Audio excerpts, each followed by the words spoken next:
Seorang pemuda berusia 20 tahun tiba-tiba berada di tubuh seorang pria tua berusia 60 tahun yang memiliki 4 properti dan tabungan 3 juta. Tetapi sayangnya, hanya memiliki sisa waktu hidup setengah bulan. Setelah mengetahui bahwa perawatan di rumah sakit hanya akan memperpanjang hidup selama 3 hari, saya masih memilih untuk keluar dari rumah sakit, tidak menyadari bahwa harapan untuk terus hidup ternyata adalah 3 penyewa wanita cantik saya. Berubah dari 20 tahun menjadi 60 tahun dalam sekejap, benar-benar menghindari 40 tahun jalan memutar. Sayang sekali tidak sempat merasakan kehidupan paman satpam. Naik taksi kembali ke kompleks perumahan, aku sudah merasa lelah. Ketika lift mencapai lantai 9. Melihat nomor pintu di depan mata, aku langsung merasa speechless. 911 hingga 914 adalah semua rumahku. Kenapa hanya menyisakan 914 untuk diriku sendiri? Bukankah ini berarti akan mati? Begitu pintu dibuka, bau apa langsung menusuk hidung. Rumah seluas 70 meter persegi penuh dengan barang bekas yang dipungut, bahkan kasurnya pun tidak tahu dari mana diambil. Apalagi peralatan rumah tangga, tidak ada sama sekali. Orang tua ini benar-benar menyusahkan. Dengan sisa hidup setengah bulan, aku tidak ingin membuang waktu di sini. Mengambil kartu bank dan bersiap untuk memesan kamar presidential suite, sebuah suara tiba-tiba terdengar di benakku.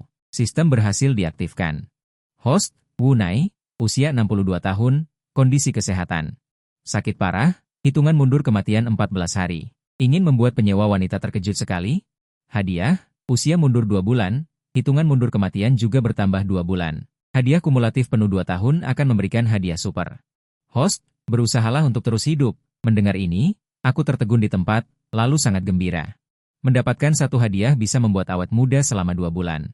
Jika terus mendapatkan hadiah, bukankah aku bisa menjadi muda kembali? Kembali menjadi pemuda berusia 20 tahun. Mengingat informasi 3 penyewa di benakku, penyewa 911, Salili, bekerja di bar. Penyewa 912, Yukian, adalah seorang polisi wanita. Penyewa 913, Bai Sue, adalah seorang perawat kecil. Sepertinya untuk bisa hidup, aku hanya bisa mengandalkan 3 wanita cantik ini.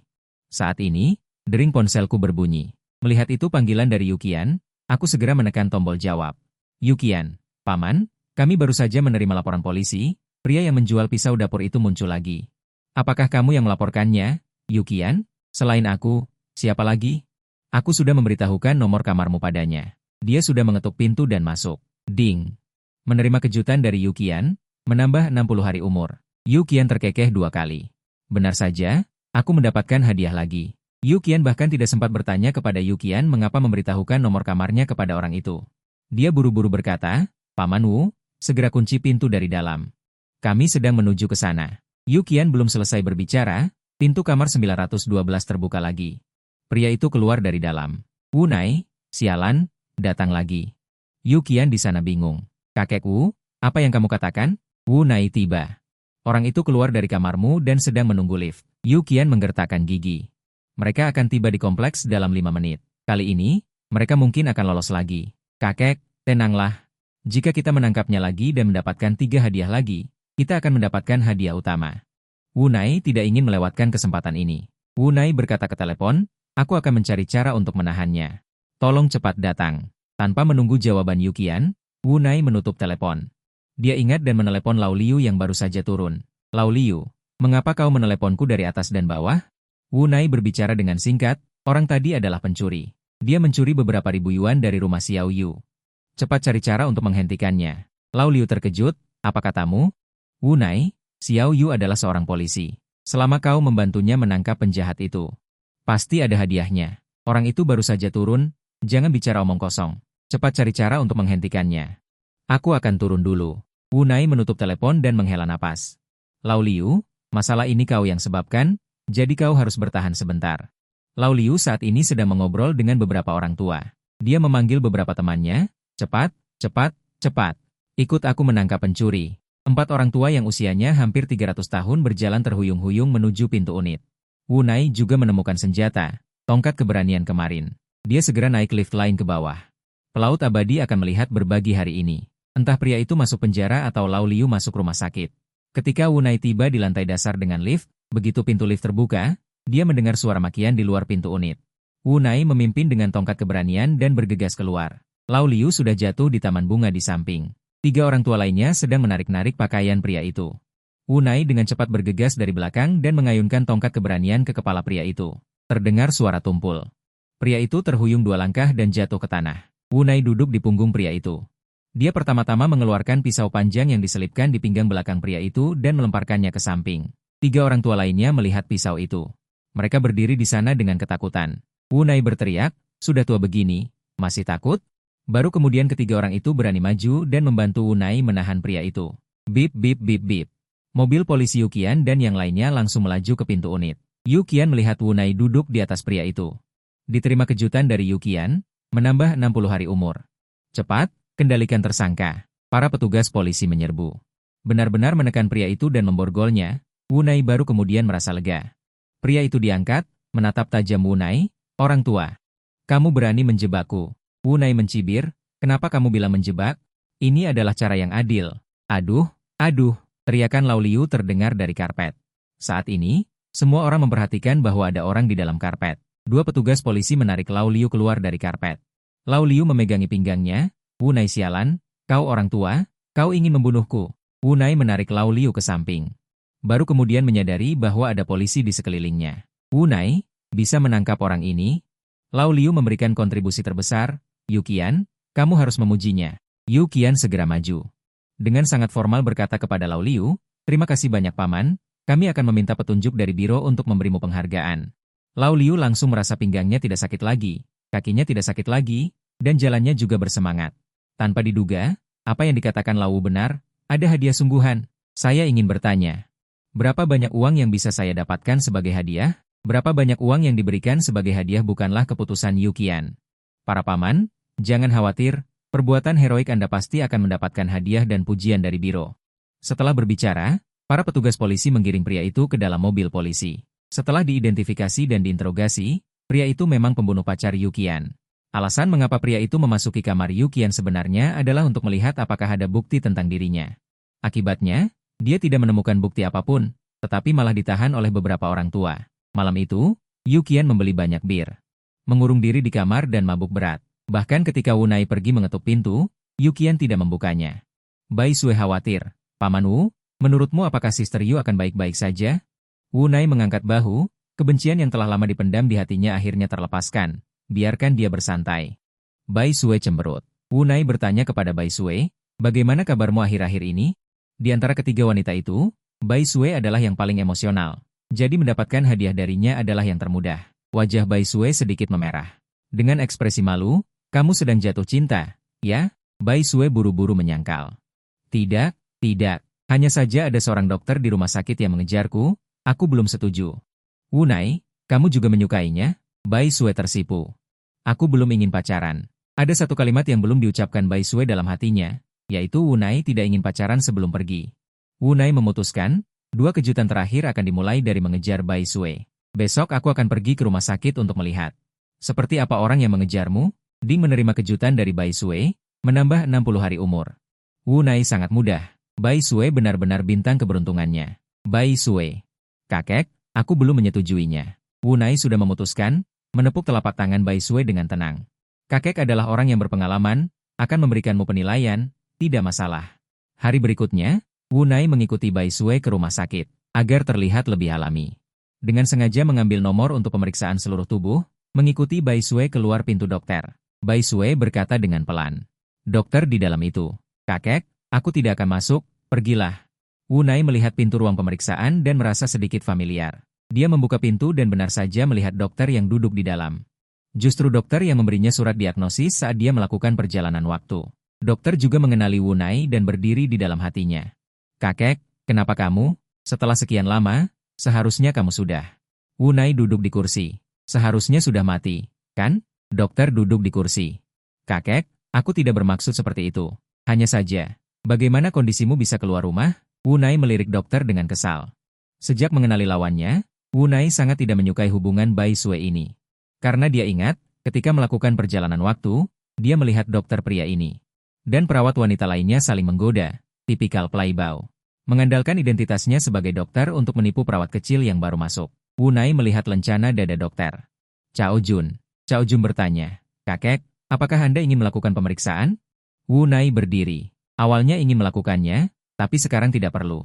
Cao Jun tertegun lagi, melihat Wu Nai keluar dari kantor. Bai Sue berdiri di kejauhan dan menunggu. Melihat Wu Nai keluar, Dia segera menghampirinya dan bertanya dengan suara pelan. Kakek, bagaimana? Wu Nai tahu bahwa dia harus mengatakan sesuatu yang mengejutkan agar Bai Sue terkejut. Jadi dia berkata. Dia mesum, barusan di dalam dia menyentuh pantatku. Ding. Menerima kejutan dari Bai Sue, menambah 60 hari umur, ding. Akumulasi mendapat 2 tahun umur, membuka paket hadiah super, mulut kejujuran. Menggunakan mulut kejujuran untuk menanyakan pertanyaan kepada orang lain, pihak lain pasti menjawab dengan jujur. Wu Nai tercengang. Hadiah ini agak tidak masuk akal. Ya, mulut kejujuran bertanya pada Bai Sue, apakah kakek tampan? Bai Sue, tidak tampan. Setelah berbicara, Bai Sue segera menutup mulutnya. Bagaimana aku bisa mengatakan yang sebenarnya? Bahkan jika kakek tidak tampan, aku tidak bisa mengatakannya secara langsung. Benarkah? Pintu kantor di belakang terbuka. Cao Jun menatap kedua orang di luar dengan bingung. Bertanya dengan bingung, apakah kalian saling mengenal? Wu Nai sedang memikirkan cara membongkar orang itu. Topeng kemunafikan, mulut kejujuran bertanya, apakah kamu benar-benar menyukai Bai Sue? Cao Jun menjawab tanpa ragu, tentu saja tidak suka. Aku hanya ingin bermain-main dengannya. Seketika, Cao Jun dan Bai Sue sama-sama tertegun. Cao Jun buru-buru mengubah perkataannya. Aku benar-benar menyukai Bai Sue, aku bersumpah. Wu Nai menggunakan mulut kejujuran lagi untuk bertanya. Lalu siapa lagi yang kamu sukai? Xiao Jie? Xiao Fang? Wu Nai bertanya. Bai Sue terkejut karena beberapa orang ini adalah teman sekelas perawatnya. Kamu, Bai Sue hanya mengucapkan satu kata, berbalik dan berlari menjauh.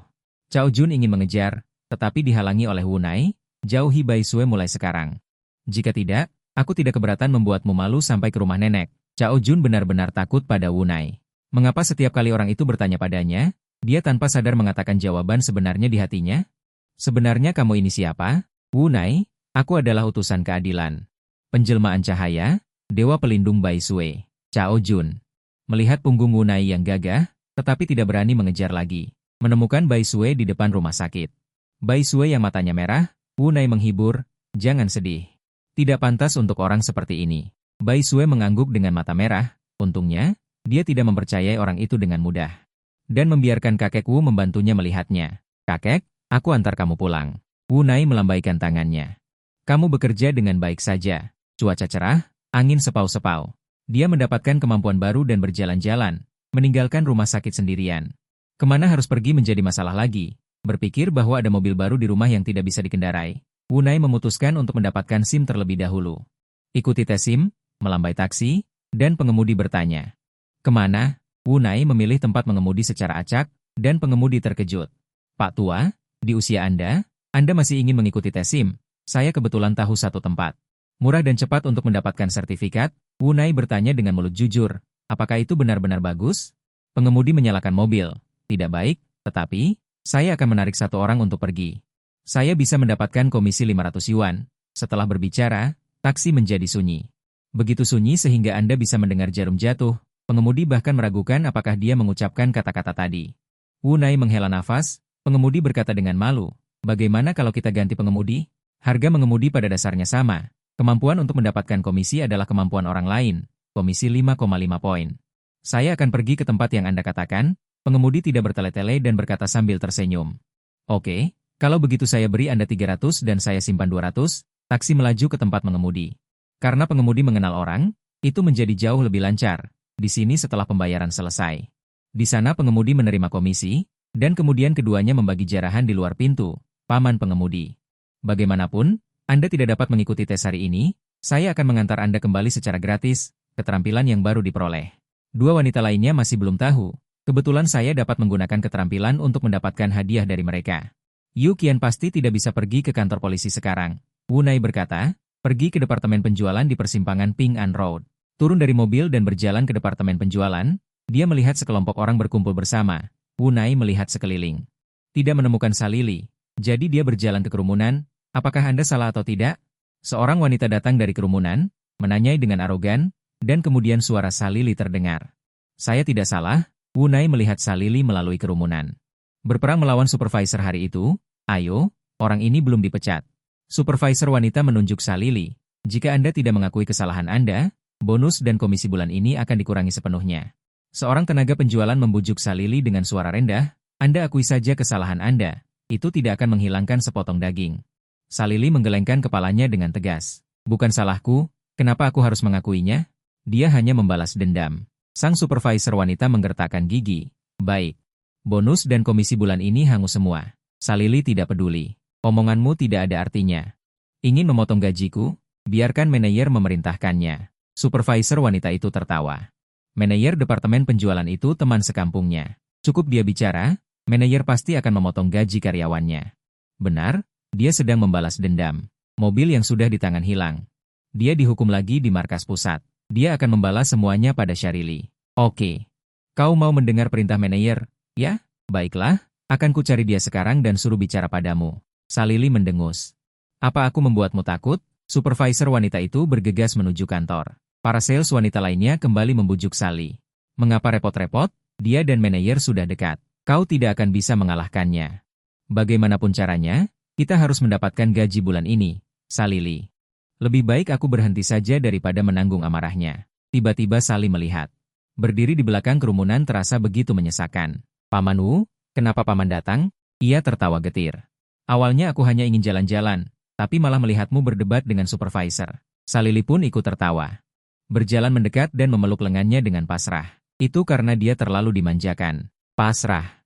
Perlu ku bantu? Sally meringis. Memangnya apa yang bisa dilakukan orang tua sepertimu? Namun, dia tetap berusaha menjaga perasaannya. Lebih baik aku kerjakan sendiri saja. Lebih baik aku mengundurkan diri saja sekalian. Saat mereka berbicara, supervisor wanita itu membawa seorang pria berusia 40-an berkacamata. Dengan angkuh, supervisor wanita itu berkata kepada pria itu, Manajer Bai, Salili membuat kesepakatan dengan calon klien itu gagal. Dia tidak mau mengakui kesalahannya dan dihukum, sampai Anda sendiri yang turun tangan. Syarili berkacak pinggang. Orang itu tidak berniat membeli rumah, hanya ingin mencari tahu. Apa itu pelanggan potensial?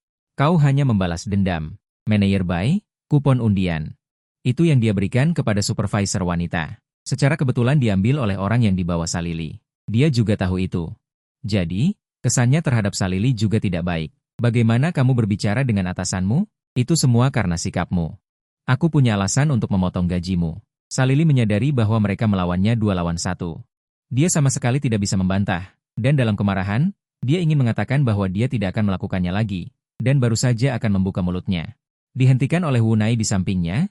Mulut jujur Wunai bertanya kepada manajer Bai, apa hubunganmu dengannya? Manajer Bai segera menjawab, dia adalah simpanan saya. Para sales wanita di sekitarnya tampak seperti memakan melon besar dan berseru. Manajer wanita juga bingung. Apakah ini bisa dikatakan di depan umum? Wunai menerima kejutan dari Salili, dan mendapatkan tambahan masa hidup 60 hari. Salili terkejut, mengapa kakekku bertanya dengan santai, dan pihak lain mengatakan yang sebenarnya? Wunai menggunakan mulut kejujuran lagi dan bertanya kepada manajer Bai, apakah istrimu tahu tentang ini? Bagaimana manajer Bai bisa membiarkannya tahu? Jika harimau betina itu tahu, dia tidak akan memukuli saya sampai mati. Para sales wanita terkejut. Apakah manajer Bai akan meledakkan dirinya sendiri? Manajer wanita memandang manajer Bai seperti orang idiot. Apakah idiot ini gila? Dia mengatakan apapun yang ditanyakan orang. Manajer Bai bahkan lebih terkejut. Dia menemukan bahwa apapun yang ditanyakan pihak lain, mulutnya tidak terkendali dan akan mengatakan jawaban yang sebenarnya. Apa yang kalian tertawakan? Cepat pergi bekerja, manajer Bai berteriak kepada selusin sales wanita. Para sales wanita yang sedang makan melon hanya bisa bubar dengan enggan dan segera meninggalkan tempat yang berbahaya ini. Hanya Wunai, Salili, manajer wanita, dan manajer Bai yang tersisa di tempat kejadian. Manajer Bai tidak melihat Wunai. Orang tua di depannya pasti tahu sesuatu. Dia mendengar bahwa ada orang dari Timur Tengah yang mengerti ilmu sihir. Dia akan menjawab apapun yang ditanyakan orang lain. Manajer wanita mengenali Wunai sebagai orang tua yang merebut hadiah utama ayahnya hari itu. Manajer Bai, dialah yang mengambil hadiah utama. Manajer Bai tidak peduli dengan hadiah utama saat ini.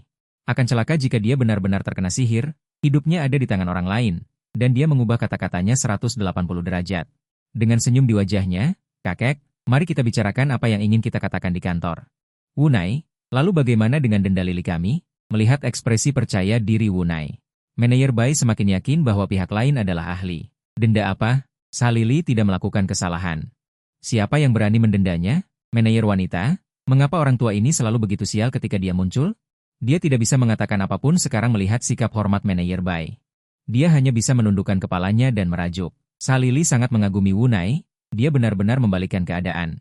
Dan melihat situasinya, manajer Bai tampaknya sangat takut padanya. Pertama, ada mendorong perahu di sepanjang sungai. Setelah manajer Bai, Wunai sebenarnya dewa yang mana? Wunai melihat ke Salili. Mereka semua pergi bekerja, kamu juga harus pergi bekerja dengan baik. Mengusir Salili. Wunai mengikuti manajer Bai ke kantor. Setelah menutup pintu, manajer Bai membawakan teh. Mata lebar, tanpa kata, master hebat. Semua ini disebabkan oleh wanita bau bernama Meng Hong itu, ini tidak ada hubungannya denganku. Wunai menyesap air. Aku tahu, asalkan kamu tidak menargetkan Lili di masa depan. Manajer Bai. Sebentar lagi aku akan menyuruh Meng Hong untuk pergi. Aku selalu berkata, kakek, lihat, aku akan mendengarkanmu dalam segala hal. Bisakah kamu melepaskan tulang-tulang di tubuhku? Wunai tertegun, lalu menyadari. Pihak lain salah paham. Qin Keisheng, berpose sebagai orang bijak. Kamu anak kecil lumayan juga, tapi aku tidak ingin masalah ini tersebar keluar. Wunai membuka mata tembus pandangnya dan menemukan bahwa supervisor Meng Hong sedang berada di luar, menempel di pintu untuk menguping. Wunai berbisik kepada manajer Bai, diam-diam buka pintu, ada orang yang menguping di luar pintu. Manajer Bai menatap pintu dengan terkejut. Pintunya tertutup rapat. Mustahil untuk menemukan seseorang di luar dengan mata telanjang. Berjalan dengan berjinjit, dengan cepat membuka pintu. Meng Hong berdiri dengan tidak stabil. Langsung jatuh ke kantor. Manajer Bai terkejut. Orang hebat itu benar-benar seorang bijak. Untungnya aku tidak menyinggung pihak lain. Mungkinkah aku bisa menjalin hubungan yang baik? Meng Hong tampak malu. Manajer Bai, aku. Manajer Bai tidak ingin membuang-buang kata-kata dengan Meng Hong, cepat keluar. Jika kamu berani menguping lagi, aku tidak akan mengampunimu. Meng Hong melarikan diri dari kantor dengan lesu. Setelah manajer Bai menutup pintu. Tiba-tiba berbalik dan berlutut di depan Wunai, guru, orang hebat. Aku menyerah, mohon lepaskan aku. Wunai membujuk manajer Bai dan menenangkannya. Telapak tangannya menyeka rambut manajer Bai yang berminyak dan berkilau, mencengkeramnya 2 kali. Oke, aku sudah menghilangkan tulang-tulang di tubuhmu. Manajer Bai langsung merasa tubuhnya jauh lebih ringan. Terima kasih atas kebaikan guru. Dia mengira Wunai menggunakan sihir, tetapi dia tidak tahu bahwa itu semua hanyalah ilusinya. Wunai mengangguk. Ingat, jangan membocorkan urusanku. Jika tidak, kamu tahu akibatnya. Manajer Bai mengiyakan berulang kali. Tuan, apakah Anda masih kekurangan murid? Bahkan ingin berguru padanya, membuat orang itu terlalu dekat.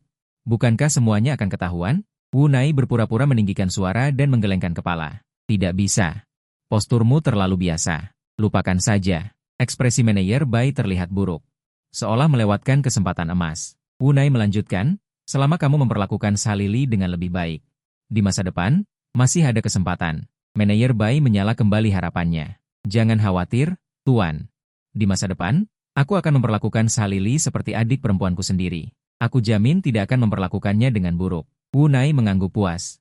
Aku pergi dulu. Setelah selesai berbicara, dia bangkit dengan gagah. Manajer Bai buru-buru mengikuti di belakangnya untuk mengantar. Keduanya berjalan ke lobi gedung kurus. Manajer Bai masih berbisik, Tuan, sering-seringlah datang dan bermain di masa depan. Aku menunggumu di sini. Salili buru-buru berjalan mendekat. Melihat sikap manajer Bai terhadap Wunai, dia langsung penasaran. Bahkan jika pemimpin dari kantor pusat datang, manajer Bai tidak pernah begitu hormat. Wunai berkata kepada Salili, bekerja keraslah. Aku sudah memberitahu manajer kalian. Mulai sekarang, kamu akan menjadi kepala bagian. Ding menerima kejutan dari Salili, menambah 60 hari umur. Juga mendapatkan 2 hadiah dari Salili. Kali ini benar-benar tidak sia-sia. Salili harus terkejut, hanya dengan beberapa patah kata dari Tuan. Aku sudah menjadi kepala bagian.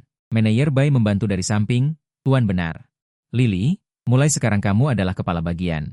Jika ada kesulitan dalam pekerjaan, jangan sungkan untuk menghubungiku. Salili mengangguk dengan linglung. Semua ini terlalu fantastis. Ding ling ling ling ling ling ponsel Wunai berdering. Mengangkatnya dan melihat itu adalah Yukian yang menelepon. Halo, Yukian. Tuan, apakah Anda punya waktu sekarang? Wunai melirik waktu di ponselnya. Jam 11 pagi. Jika kamu ingin mentraktirku makan, aku punya waktu. Puci. Yukian tertawa kecil. Mentraktirmu makan boleh saja, tapi bolehkah di kantin kantor kami? Di jam kerja, Yukian mencariku, pasti bukan untuk mentraktir makan. Katakan saja, ada apa mencariku? Yukian? Tuan, ini masih tentang kasus pembunuhan. Kami membutuhkan Anda untuk membantu membuat catatan. Wunai khawatir tidak bisa mencari Yukian. Kesempatan yang begitu bagus, dia harus tampil sebaik mungkin. Untuk mendapatkan beberapa hadiah lagi. Setelah mengumpulkan 2 tahun, dia bisa mendapatkan hadiah super lagi. Dia sedikit menantikannya. Oke, aku akan naik taksi sekarang. Setelah menutup telepon, Wunai berkata kepada 2 orang di sampingnya, kalian sibuklah. Aku pergi. Salili, maukah kakek? Mari kita makan siang bersama. Manajer Bai di sampingnya mendengarkan dengan mata berbinar. Ya, kakek. Mari kita makan siang bersama. Aku yang traktir. Wunai memperhatikan kepala wanita Meng Hong berdiri di kejauhan. Dia menatapnya dan Shali dengan tatapan kejam. Lupakan saja makan. Wanita itu, kamu harus segera membereskannya. Jangan biarkan dia membuat masalah lagi. Manajer Bai menoleh ke Meng Hong. Jangan khawatir, kakek. Aku akan membuatnya pergi sebentar lagi. Aku pasti tidak akan membuat masalah bagi Lili. Wunai kemudian berada di Shalili. Dia meninggalkan departemen penurunan berat badan dengan bantuan dan naik taksi ke biro kota. Dia menelepon Yu Qian di depan pintu. Yu Qian segera berlari keluar dari dalam. Kakek, mari kita pergi ke kafetaria untuk makan dulu. Kita akan membuat catatan nanti. Wunai secara alami tidak keberatan. Keduanya tidak keluar dan makan makanan karyawan sederhana di restoran kantor polisi. Di tengah makan, Wunai bertanya, apakah si pembunuh sudah mengaku? Jika dia tidak mengaku, dia bisa menggunakan mulut kejujuran untuk membuat pihak lain mengaku secara sukarela. Yu Qian segera mengerutkan kening. Tidak, pihak lain sangat tidak kooperatif. Tapi ada cukup bukti. Dia tidak bisa melarikan diri. Wunai mencibir. Apa yang ingin kalian interogasi? Yu Qian tidak menyembunyikan apapun dari kakek Wu. Berapa banyak orang yang dibunuh pihak lain? Di mana mayat itu dikubur? Ini semua yang ingin kami ketahui. Wunai, bisakah kau membiarkanku bertemu dengannya sebentar lagi? Mungkin aku bisa membujuknya untuk mengaku. Yu Qian menunjukkan ekspresi malu. Tidak masalah bagi kakek Wu untuk bertemu dengan penjahat. Orang itu ada di ruang interogasi. Kau bisa melihatnya kapan saja. Tapi bagaimana mungkin si pembunuh mendengarkan jika kakek Wu ingin membujuk pihak lain untuk mengaku? Mereka telah melakukan interogasi mendadak selama sehari semalam. Tidak ada hasil yang diinterogasi. Wunai bersikeras untuk pergi. Yu Qian harus setuju. Tempat untuk membuat catatan kebetulan berada di sebelah ruang interogasi. Aku akan membawamu untuk melihatnya sebentar lagi. Wunai tertawa dan mengangguk. Aku harap Yu Qian tidak terlalu terkejut sebentar lagi. Setelah makan, keduanya kembali ke atas. Pertama-tama diam-diam pergi ke kamar untuk menginterogasi penjahat. Dua petugas polisi muda sedang makan kotak makan siang sambil bersikeras untuk melakukan interogasi. Wunai mengenali salah satunya sebagai Zhang kecil yang berpartisipasi dalam penangkapan hari itu. Melihat Yu Qian, keduanya berdiri. Yu Qian masih belum mengungkapkan apapun padanya. Keduanya menggelengkan kepala kepada Wunai. Tidak, dia masih tidak mau mengatakan sepatah kata pun. Pria di depan bersandar di kursi. Dia juga mendongak dan melihat Wunai, dan segera menggertakkan giginya. Beri aku kesempatan. Aku pasti akan membunuhmu, bajingan tua. Xiao Zhang membanting meja. Diam. Kau pikir kau masih punya kesempatan untuk keluar? Xiao Zhang kemudian berkata kepada Yu Qian. Kapten, bawa saja kakek keluar dulu. Kita akan melanjutkan interogasi. Yu Qian menatap kakekku. Bagaimana kalau kita keluar dulu, kakek? Wunai melambaikan tangannya, biarkan aku berbicara dengan penjahat itu beberapa patah kata. Karena aku sudah berjanji pada kakek Wu. Yu Qian tidak menghentikannya. Xiao Zhang dan petugas polisi pria lainnya menatap Wunai dengan bingung. Mereka tidak mengerti apa maksud kapten membawa dia ke sini. Jika dia ingin membuat pernyataan, dia seharusnya pergi ke ruang sebelah untuk merekamnya. Wunai menggunakan mulut kejujuran untuk menanyai penjahat itu. Karena kamu sudah tertangkap, akui saja dengan jujur berapa banyak orang yang telah kamu bunuh. Penjahat itu berkata, membunuh 7 orang. Menerima kejutan dari Yu Qian, menambah 60 hari umur. Yu Qian membuka lebar mata indahnya. Kakek Wu menanyakannya begitu saja. Yang disebut membongkar kunci berarti mengatakan kalimat, aku sudah tertangkap, jadi tidak apa-apa. Kedua petugas polisi pria itu juga tampak tidak percaya. Mereka telah menginterogasi selama sehari semalam, dan dia sudah mengaku. Kalau begitu, akui saja lebih detail. Di mana kau menyembunyikan mayat-mayat itu? Semua yang dikatakan Wunai sebelumnya hanyalah omong kosong. Terutama untuk menutupi pertanyaan selanjutnya. Jika tidak, orang lain juga akan menemukan hal-hal yang tidak biasa seperti Bai Jing. Yu Qian dan kedua petugas polisi pria itu menatap tajam tersangka. Jika pihak lain mengungkapkan lokasi penyembunyian mayat. Selama mayat ditemukan, tidak ada gunanya bagi pihak lain untuk menyangkalnya. Ruang interogasi sunyi sesaat.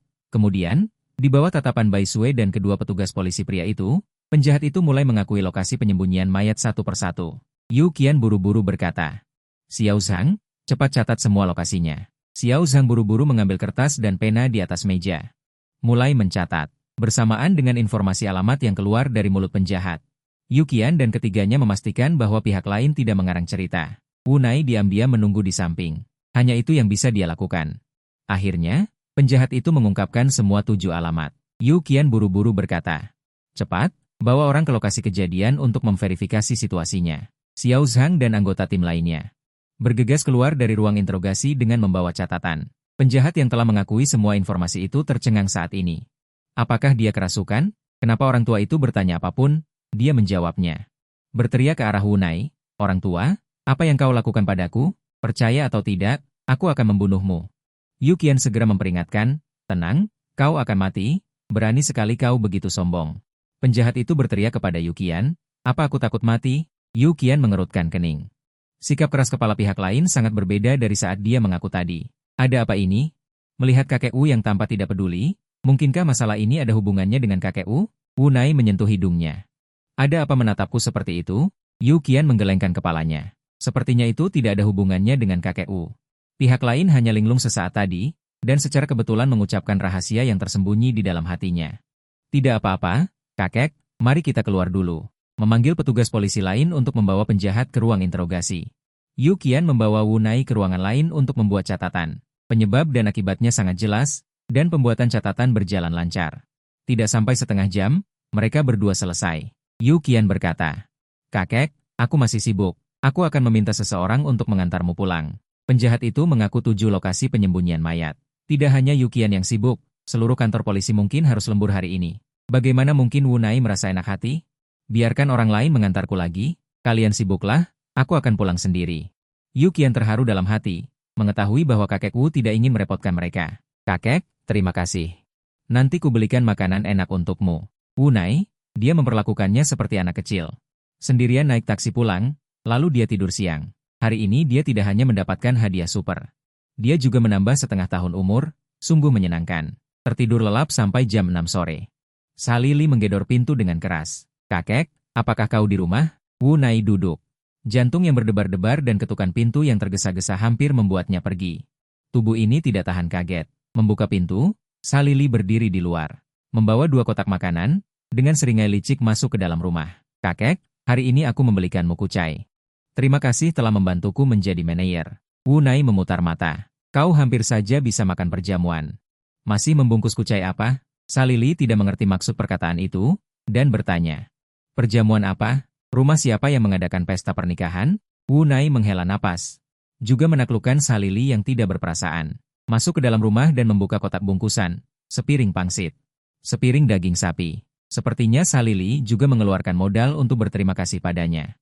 Dia biasanya tidak tega makan hal-hal ini. Mana punyamu? Salili melihat Wunai berbakti. Hehe, ini semua sisa makananku yang kubawa pulang. Jika aku menjadi supervisor, aku pasti akan mengajak semua orang makan enak. Wunai menggelengkan kepala dan mengambil sumpit. Baru saja akan mulai makan, pintu kamar diketuk lagi. Suara Bai Sue terdengar dari luar pintu. Kakek ada di rumah, aku membawakanmu makanan. Salili berlari untuk membuka pintu. Melihat Bai Sue juga membawa 2 kotak bungkusan di tangannya. Dia bertanya sambil tersenyum, kamu membawakan ini untuk kakekku? Jangan-jangan ini juga sisa? Bai Sue tidak senang. Kakek sangat baik padaku. Bagaimana mungkin aku membawakan sisa makanan untuknya? Itu tidak punya hati nurani. Salili mengangguk. Dia merasa seperti mengangkat batu dan menjatuhkannya ke kakinya sendiri. Sepertinya yang dia bawa pulang adalah sisa makanan. Kalau begitu, hidangan yang kamu bawa pasti tidak sana hidangan yang kubawa. Bai Sue berjalan ke meja dan melihat daging sapi yang diletakkan di atasnya. Pangsit, kakek, kondisi tubuhmu tidak baik. Bagaimana kamu bisa makan makanan berminyak seperti ini? Apakah kamu tidak takut tekanan darah tinggi dan diabetes? Kemudian dia membuka kotak bungkusannya dan mengeluarkan bubur kesehatan yang baru dibeli dari dalamnya. Salad dingin. Makan ini baik untuk tubuh. Wunai mendecakkan lidahnya. Dia tahu ini baik untuk tubuh, tapi dia masih ingin makan daging sapi. Dia menjilat bibirnya.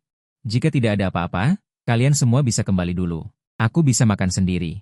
Bai Sue masih ingin berterima kasih kepada kakek Wu. Karena membantunya melihat dokter yang berhati binatang. Salili juga ingin berterima kasih kepada Wunai karena telah membantunya memecahkan masalah hari ini. Dan menjadi supervisor. Kedua wanita itu tidak ingin pergi. Salili berkata kepada Bai Sue. Kamu kembali dulu. Nanti aku bantu kakek mandi dan menidurkannya. Bai Sue, tidak boleh. Bagaimana jika kamu mengambil keuntungan dari kakekku? Kalau mau mandi, biar aku saja yang memandikannya.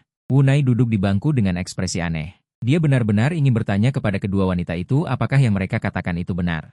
Atau bagaimana kalau satu orang mandi 1 hari? Salili meletakkan kedua tangannya di pinggang. Apakah kamu pernah memandikan pria?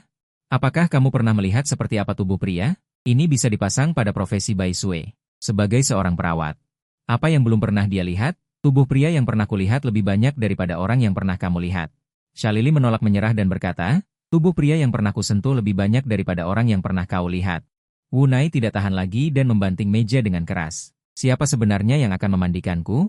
Bukan begitu, dengarkan apa yang kalian katakan, seperti kata-kata harimau dan serigala. Mana mungkin seperti gadis berusia 20-an? Bai Sue menjulurkan lidahnya dan buru-buru menutup mulutnya. Sementara Shalili cemberut. Memalingkan kepalanya ke arah lain, Wu Nai menghela nafas. Sepertinya dia tidak bisa mandi hari ini. Kalian berdua cepat pulang. Setelah mengusir kedua wanita itu dari kamar, Wu Nai minum bubur kesehatan yang dibawa Bai Sue. Makan daging sapi rebus yang dibawa Shalili. Harus dikatakan, rasanya cukup enak. Setelah makan dan minum sampai kenyang, dia berbaring di tempat tidur dan membuka game. Ternyata Zhang Lei dan yang lainnya sedang online. Zhang Lei melihat Wu Nai masuk ke game dan segera menelepon. Kakekku, apakah Anda punya waktu? Wu Nai, kalian baru saja dihukum oleh sekolah dan malah bermain game. Zhang Lei tertawa terbahak-bahak. Bukankah kompetisi offline minggu ini akan segera dimulai? Kami ingin memanfaatkan waktu untuk berlatih dan memenangkan kejuaraan kota terlebih dahulu. Wu Nai melirik tanggal. Hari ini hari Jumat, yang berarti kompetisi lusa. Besok kalian libur, kan? Zhang Lei menjawab dengan suara N. Wu Nai, kalau begitu, besok datanglah ke rumahku untuk berlatih. Bagaimanapun juga, aku juga mendapat bagian dari hadiahnya. Keesokan harinya, Yukian, yang kelelahan setelah berjaga semalaman, baru kembali ke kompleks pagi ini. Untung ada kakek, kalau tidak kasus ini tidak tahu akan tertunda berapa lama. Wu Nai tersenyum tipis. Tidak apa-apa, ini hanya bantuan kecil. Yukian, kakek, aku ingin meminta bantuanmu dalam satu hal. Wu Nai tertegun. Yukian jarang meminta bantuan orang lain. Ada apa? Katakan saja. Yukian tersenyum dan berkata, aku ingin meminta kakek untuk mengajar petugas polisi kami, mengajari mereka cara menginterogasi penjahat. Wu Nai memiliki 3 tanda tanya besar di dahinya. Dia adalah seorang curang. Bagaimana dia bisa mengajari orang? Bukankah dia akan ketahuan dalam beberapa kata?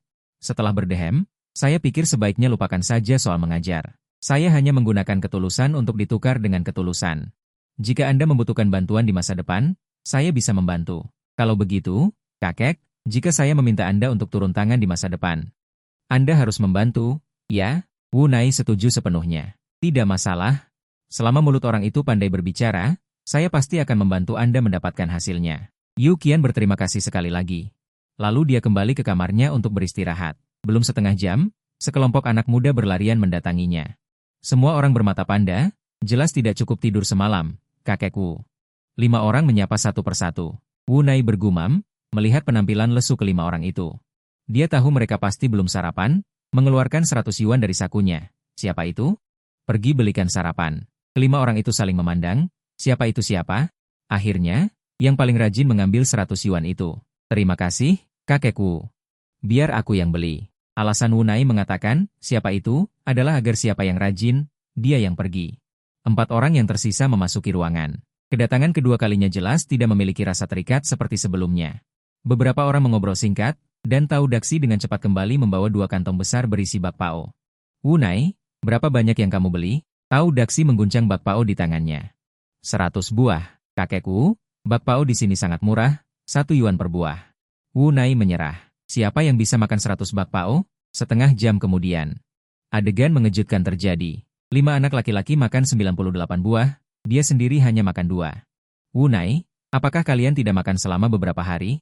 5 orang mengusap perut mereka. Menghabiskan 20 bakpao per orang masih cukup berat bagi mereka. Tetapi mereka tidak tahan bakpaonya terlalu enak. Zhang Le tertawa, kakekku, jangan khawatir. Setelah kita memenangkan kejuaraan, uang bakpao akan dipotong dari hadiah. Wu Nai terdiam. Hadiah juara adalah 5.000, tidak cukup untuk 5 anak laki-laki menghabiskan uang sebanyak ini setiap hari. Setelah kenyang, cepat berlatih.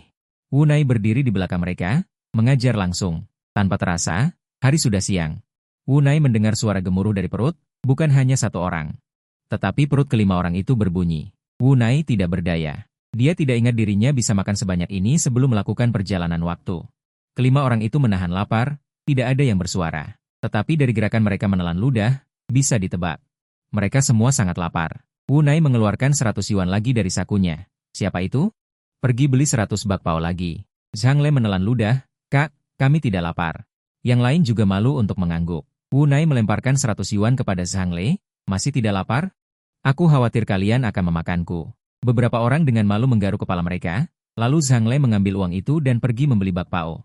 100 bakpao dibeli, dan pesta makan serakah terjadi lagi di tempat. Untungnya Wunai mengeluarkan 3 terlebih dahulu.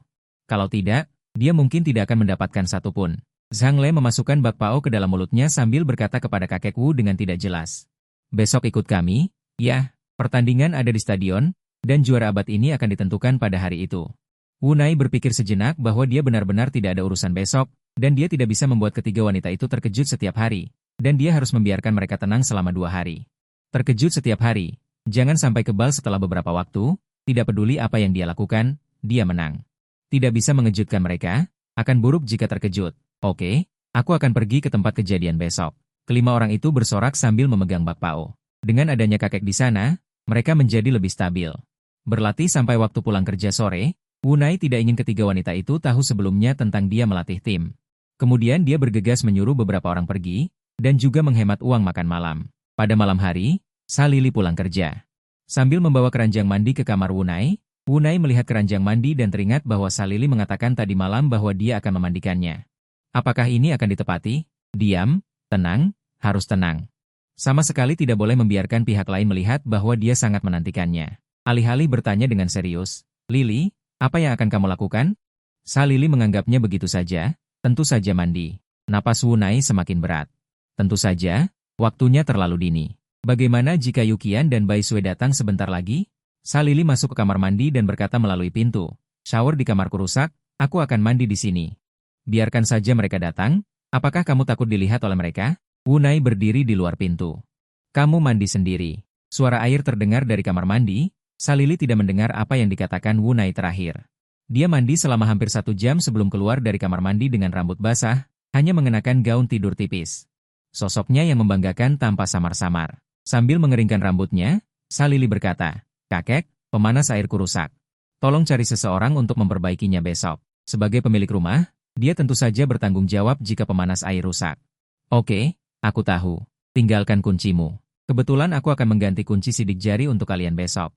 Salili membolak-balik pakaiannya untuk mencari kunci cadangan, tetapi ternyata dia mengenakan gaun tidur, jadi dia buru-buru masuk ke kamar mandi lagi. Dia mengeluarkan pakaian dan perlengkapan mandinya, mengeluarkan kunci cadangan dari sakunya, dan meletakkannya di atas meja. Terima kasih, kakek. Wunai melambaikan tangannya untuk menyuruhnya pergi, mengenakan gaun tidur tipis dan berjalan di depannya. Bukankah ini sengaja membuatnya tidak nyaman? Salili membuka pintu dan bersiap untuk pergi, dan kebetulan bertemu dengan Bai Sui yang datang untuk mengantarkan makanan. Bai Sui menatap Salili dari atas ke bawah dengan heran, mungkinkah kamu benar-benar memandikan Wunai juga? Salili menyisir rambut panjangnya sambil tersenyum jahat. Kenapa tidak? Aku menepati janjiku. Giliranmu mandi selanjutnya. Mungkin kamu hanya bicara saja. Bai Sui menggigit bibirnya. Wajahnya sedikit memerah. Mandi ya mandi. Salili pergi sambil bersenandung. Bai Sui masuk ke dalam rumah dan melihat Wunai. Wajahnya semakin merah. Meskipun karena pekerjaannya, dia telah melihat banyak tubuh pria. Tetapi dia tidak pernah menyentuh mereka. Bagaimanapun, dia tidak boleh kalah dari Salili. Meletakkan berlian di atas meja, dia berkata dengan malu-malu, Kakek, lain kali jika ingin mandi, beritahu aku. Aku akan memandikanmu. Bai Sui terlalu polos. Dia percaya apapun yang dikatakan Salili. Tidakkah dia melihat bahwa tubuhnya kering? Wunai. Kakek belum sampai pada tahap tidak bisa mengurus diri sendiri. Tidak perlu kalian membantu mandi. Bai Sui menunjuk ke arah pintu. Lalu ada apa dengannya? Wunai terdiam. Dia menipumu. Tidakkah kamu lihat bahwa tubuhku kering? Bai Sui tiba-tiba menyadari dan mengutuk Salili sebagai bajingan seumur hidup. Wunai juga meminta kunci cadangan Bai Sui. Besok dia akan mengganti semua kunci bersama-sama. Mengganti kunci adalah operasi normal. Tidak akan membuat ketiga wanita itu terkejut, jadi dia tidak mendapatkan hadiah. Wunai juga tidak terburu-buru. Bagaimanapun, masih ada waktu. Apakah Yukian sudah kembali? Karena dia akan mengganti kunci. Tentu saja, dia harus mengganti semuanya. Dia juga membutuhkan kunci cadangan kamar Yukian. Bai Sui menggelengkan kepalanya. Tidak. Yukian tampaknya sangat sibuk akhir-akhir ini. Aku sudah lama tidak melihatnya. Wunai mengangguk dan mulai memakan makanan yang dibawa Bai Sui. Masakan gadis kecil itu semakin enak. Hanya saja, terlalu melelahkan untuk memasak setiap hari setelah pulang kerja. Akan lebih mudah jika dia mencari pengasuh. Bagaimana cara memanfaatkan kesempatan mencari pengasuh ini? Untuk membuat ketiga wanita itu terkejut, jangan mengungkapkan identitas pengasuh terlebih dahulu. Biarkan ketiga wanita itu berpikir bahwa dia akan mencari bos. Pasien kanker sementara mencari bos. Alasan ini pasti akan membuat ketiga wanita itu terkejut. Bai Sue membawa piring yang sudah selesai dimakan. Kakek, istirahatlah lebih awal. Aku kembali dulu. Ekspresi Bai Sue yang rajin dan sabar semakin memperkuat ide Wu Nai untuk mencari pengasuh. Orang itu baik dan merawatnya, dia tidak bisa terus memanfaatkan usianya. Baiklah, kembali dan istirahatlah lebih awal. Wu Nai bangkit untuk mengantar Bai Sue keluar pintu, kembali berbaring di tempat tidur dan menunggu sampai jam 8. Yu Qian belum juga kembali. Karena sangat mengantuk, Wu Nai hanya bisa berbaring dan tidur, bangun keesokan harinya. Wu Nai pergi mengetuk pintu kamar Yu Qian lagi, dan menemukan bahwa semalam dia bahkan tidak kembali. Ini begadang semalaman tadi malam. Menggelengkan kepalanya, sepertinya hari ini dia hanya bisa mengganti kunci untuk dua wanita lainnya terlebih dahulu. Ding ponsel belum disimpan, sebuah pesan teks diterima. Pengirim, Zhang Lei, Paman. Pertandingan dimulai pukul 8, kamu jangan sampai terlambat, Wu Nai diterima. Dua kata dikirimkan, hari ini juga harus menyelesaikan urusan pertandingan, tapi untungnya. Yang bertanding adalah Zhang Lei dan yang lainnya, dia hanya perlu duduk dan memberi semangat, turun ke bawah dan naik taksi. Langsung menuju stadion, sampai di lokasi tepat pukul 7.40, ada tidak kurang dari 1.000 orang di tempat kejadian. Namun, tidak ada yang berusia di atas 30 tahun, banyak orang melihat Wu Nai dan terkejut sejenak, kemudian berpikir mungkin dia datang untuk menemani anaknya. Jadi tidak heran, Wu Yan, Zhang Lei, dan 5 orang menemukan Wu Nai. 5 orang itu juga memesan seragam tim yang seragam, terlihat lumayan. Bagaimana persiapannya? Apakah kamu memiliki kepercayaan diri untuk memenangkan kejuaraan? Zhang Lei menjilat. Sebelumnya kami hanya memiliki peluang menang 30%. Wu Yan, kamu datang, tingkat kemenangan langsung menjadi 90%. Wu Nai secara khusus memeriksa informasi. Fang Hai adalah pekerja migran kali ini, 64 tim offline berpartisipasi dalam kompetisi, berduel 1 lawan 1 untuk memenangkan 5 pertandingan berturut-turut. Baru kemudian kamu bisa memenangkan kejuaraan. Jika ada kesalahan dalam 5 pertandingan, kamu akan kehilangan kesempatan untuk meraih kejuaraan. Kehilangan kesempatan untuk berpartisipasi dalam kompetisi tingkat provinsi. Semangat, jika kamu memenangkan kejuaraan. Malam ini Paman akan mengeluarkan uang sendiri untuk mentraktir kalian makan enak, Paman. Jika kami memenangkan kejuaraan, kami akan mentraktirmu makan. 5 orang itu sangat percaya diri. Wu Nai mengikuti beberapa orang ke belakang panggung. Tim e-sports uji coba, juga game yang baru saja dirilis, hanya sedikit yang memiliki pelatih. Banyak dari mereka yang hanya hobi. Ini juga alasan mengapa Zhang Lei dan yang lainnya percaya diri untuk memenangkan kejuaraan. Dibandingkan dengan yang lain, mereka tidak hanya memiliki teknik yang bagus, tetapi juga memiliki bakat yang lebih tinggi. Yang paling penting adalah mereka tidak memiliki pekerjaan. Fang Hai, kelompok peserta lain dari universitas. Melihat Zhang Lei dan yang lainnya, mereka datang untuk memprovokasi. Kejuaraan adalah milik kami, jangan harap mendapatkannya. Masih saja menggunakan barang murahan seperti 5 yuan untuk satu barang. Ekspresi Zhang Lei dan yang lainnya menjadi jelek. Lawan adalah pesaing terbesar mereka dalam kompetisi ini, mereka telah bertanding beberapa kali di sekolah. Kedua belah pihak memiliki kemenangan dan kekalahan, Tao Daxi berkata tanpa henti, Ma Feng, apa kekuatanmu? Jangan sampai kau menangis saat kami kalahkan nanti. Ma Feng adalah nama kapten lawan, mengenakan pakaian bermerek. Terlihat seperti anak orang kaya, Ma Feng mencibir, kalau begitu sampai jumpa di final. Semoga kalian bisa sampai ke final. Setelah Ma Feng dan yang lainnya pergi, Zhang Lei dan 5 orang lainnya masih marah. Wu Nai mengingatkan, lawan datang untuk merusak mental, jika kalian masih marah. Maka kalian akan terjebak dalam perangkap lawan. Ingat tujuan kalian adalah juara nasional, bukan mengalahkan tim kelas 2. Kelima orang itu segera bersemangat, Zhang Lei mengangguk dengan keras, Wu Nai benar. Tujuan kami adalah juara nasional, tidak perlu marah pada mereka. Emosi keempat orang lainnya juga terpengaruh. Wu Nai tersenyum, itu benar, pukul 8 malam. Undian kompetisi resmi dimulai, Wu Nai berdiri di belakang panggung, menonton pertandingan. Di pertandingan pertama, babak pertama, Zhang Lei dan yang lainnya sangat lancar, dari 32 grup pertandingan. Mereka adalah tim pertama yang mengalahkan lawan, kelima orang itu berlari ke sisi Wu Nai dengan gembira. Mereka harus menunggu sisa grup selesai bertanding. Untuk melanjutkan ke pertandingan berikutnya, Wu Nai berkata dengan tenang, jangan sombong saat menang, jangan putus asa saat kalah. Baru bisa meraih kemenangan terakhir. Setelah berbicara Wu Nai sendiri tercengang, kenapa dia berbicara seperti orang tua? Padahal dalam hatinya dia sama dengan anak muda di depannya. Baru berusia 20 tahun lebih, Zhang Lei dan yang lainnya mendengarkan dengan seksama. Sama sekali tidak merasa aneh, menjawab dengan patuh, mengerti Wu Nai. Pertandingan kedua dan ketiga segera berakhir, Wu Nai mengamati, tim pemuda bernama Ma Feng itu memang sangat kuat. Setiap pertandingan dimenangkan dengan mudah, Jika sesuai dengan proses pertandingan normal, final benar-benar bisa bertemu. Setelah diingatkan oleh Wu Nai, dalam 2 kemenangan berikutnya, para anggota tim tidak sombong. Merayakan dengan gembira, Ma Feng datang lagi di depan Wu Nai dan yang lainnya. Tao Daxi melotot. Apalagi yang ingin kau lakukan? Ma Feng mendengus. Bukankah kalian mengikuti kompetisi hanya untuk hadiah 5.000 yuan itu? Aku beri kalian 10.000. Bagaimana kalau kalian menyerah? Pergi kau. Aku tidak kekurangan 10.000 yuanmu. Tao Daxi memulai mode semprotan gila. Wu Nai baru menyadari. Tao Daxi yang suka bergosip ternyata yang paling pemarah. Ma Feng menunjukkan 2 jari. 20.000. Juara provinsi hanya mendapat hadiah 20.000. Serahkan saja. 20.000 yuan sekarang milik kalian. Wu Nai diam-diam mengamati kelima anggota tim. Semua pilihan ada di tangan mereka. Jika mereka memilih uang, dia bisa mengerti. Lagi pula, mereka masih pelajar. 20.000 yuan benar-benar banyak. Zhang Lei dan yang lainnya saling bertatapan, lalu secara bersamaan mengacungkan jari tengah ke Ma Feng. Simpan saja uang baumu itu untuk dirimu sendiri. Yang kami inginkan adalah juara. Ma Feng tersenyum sinis. Dia memasukkan tangannya ke dalam saku. Baiklah, tidak tahu berterima kasih. Aku ingin melihat bagaimana kalian mendapatkan juara. Lalu dia meninggalkan semua orang dengan punggungnya. Tao Daxi melihat punggung Ma Feng. Orang itu pasti menyembunyikan niat buruk lagi. Wu Nai sangat menghargai sikap beberapa orang yang tidak menginginkan uang tunai dan ingin menjadi juara. Pergilah, menangkan lawan dalam pertandingan, itu lebih baik daripada apapun. Baiklah, Tuan Wu. Anda tunggu saja. Kelima orang itu penuh percaya diri. Pertandingan keempat dimulai. Suasana di tempat kejadian menjadi tegang. Wu Nai melihat ke layar lebar. Gambar pertandingan yang diproyeksikan. Tentu saja, selalu ada orang yang berbakat. Lawan di pertandingan ini sudah sangat kuat. Zhang Lei dan yang lainnya bermain tidak sesantai 3 game sebelumnya. Setelah hampir 30 menit pertempuran, Zhang Lei dan yang lainnya akhirnya mengalahkan lawan mereka. Kelima orang itu berpelukan dengan gembira. Selama mereka memenangkan game terakhir, mereka akan menjadi juara abad ini. Di sisi lain, tim Ma Feng juga mengalahkan lawan mereka.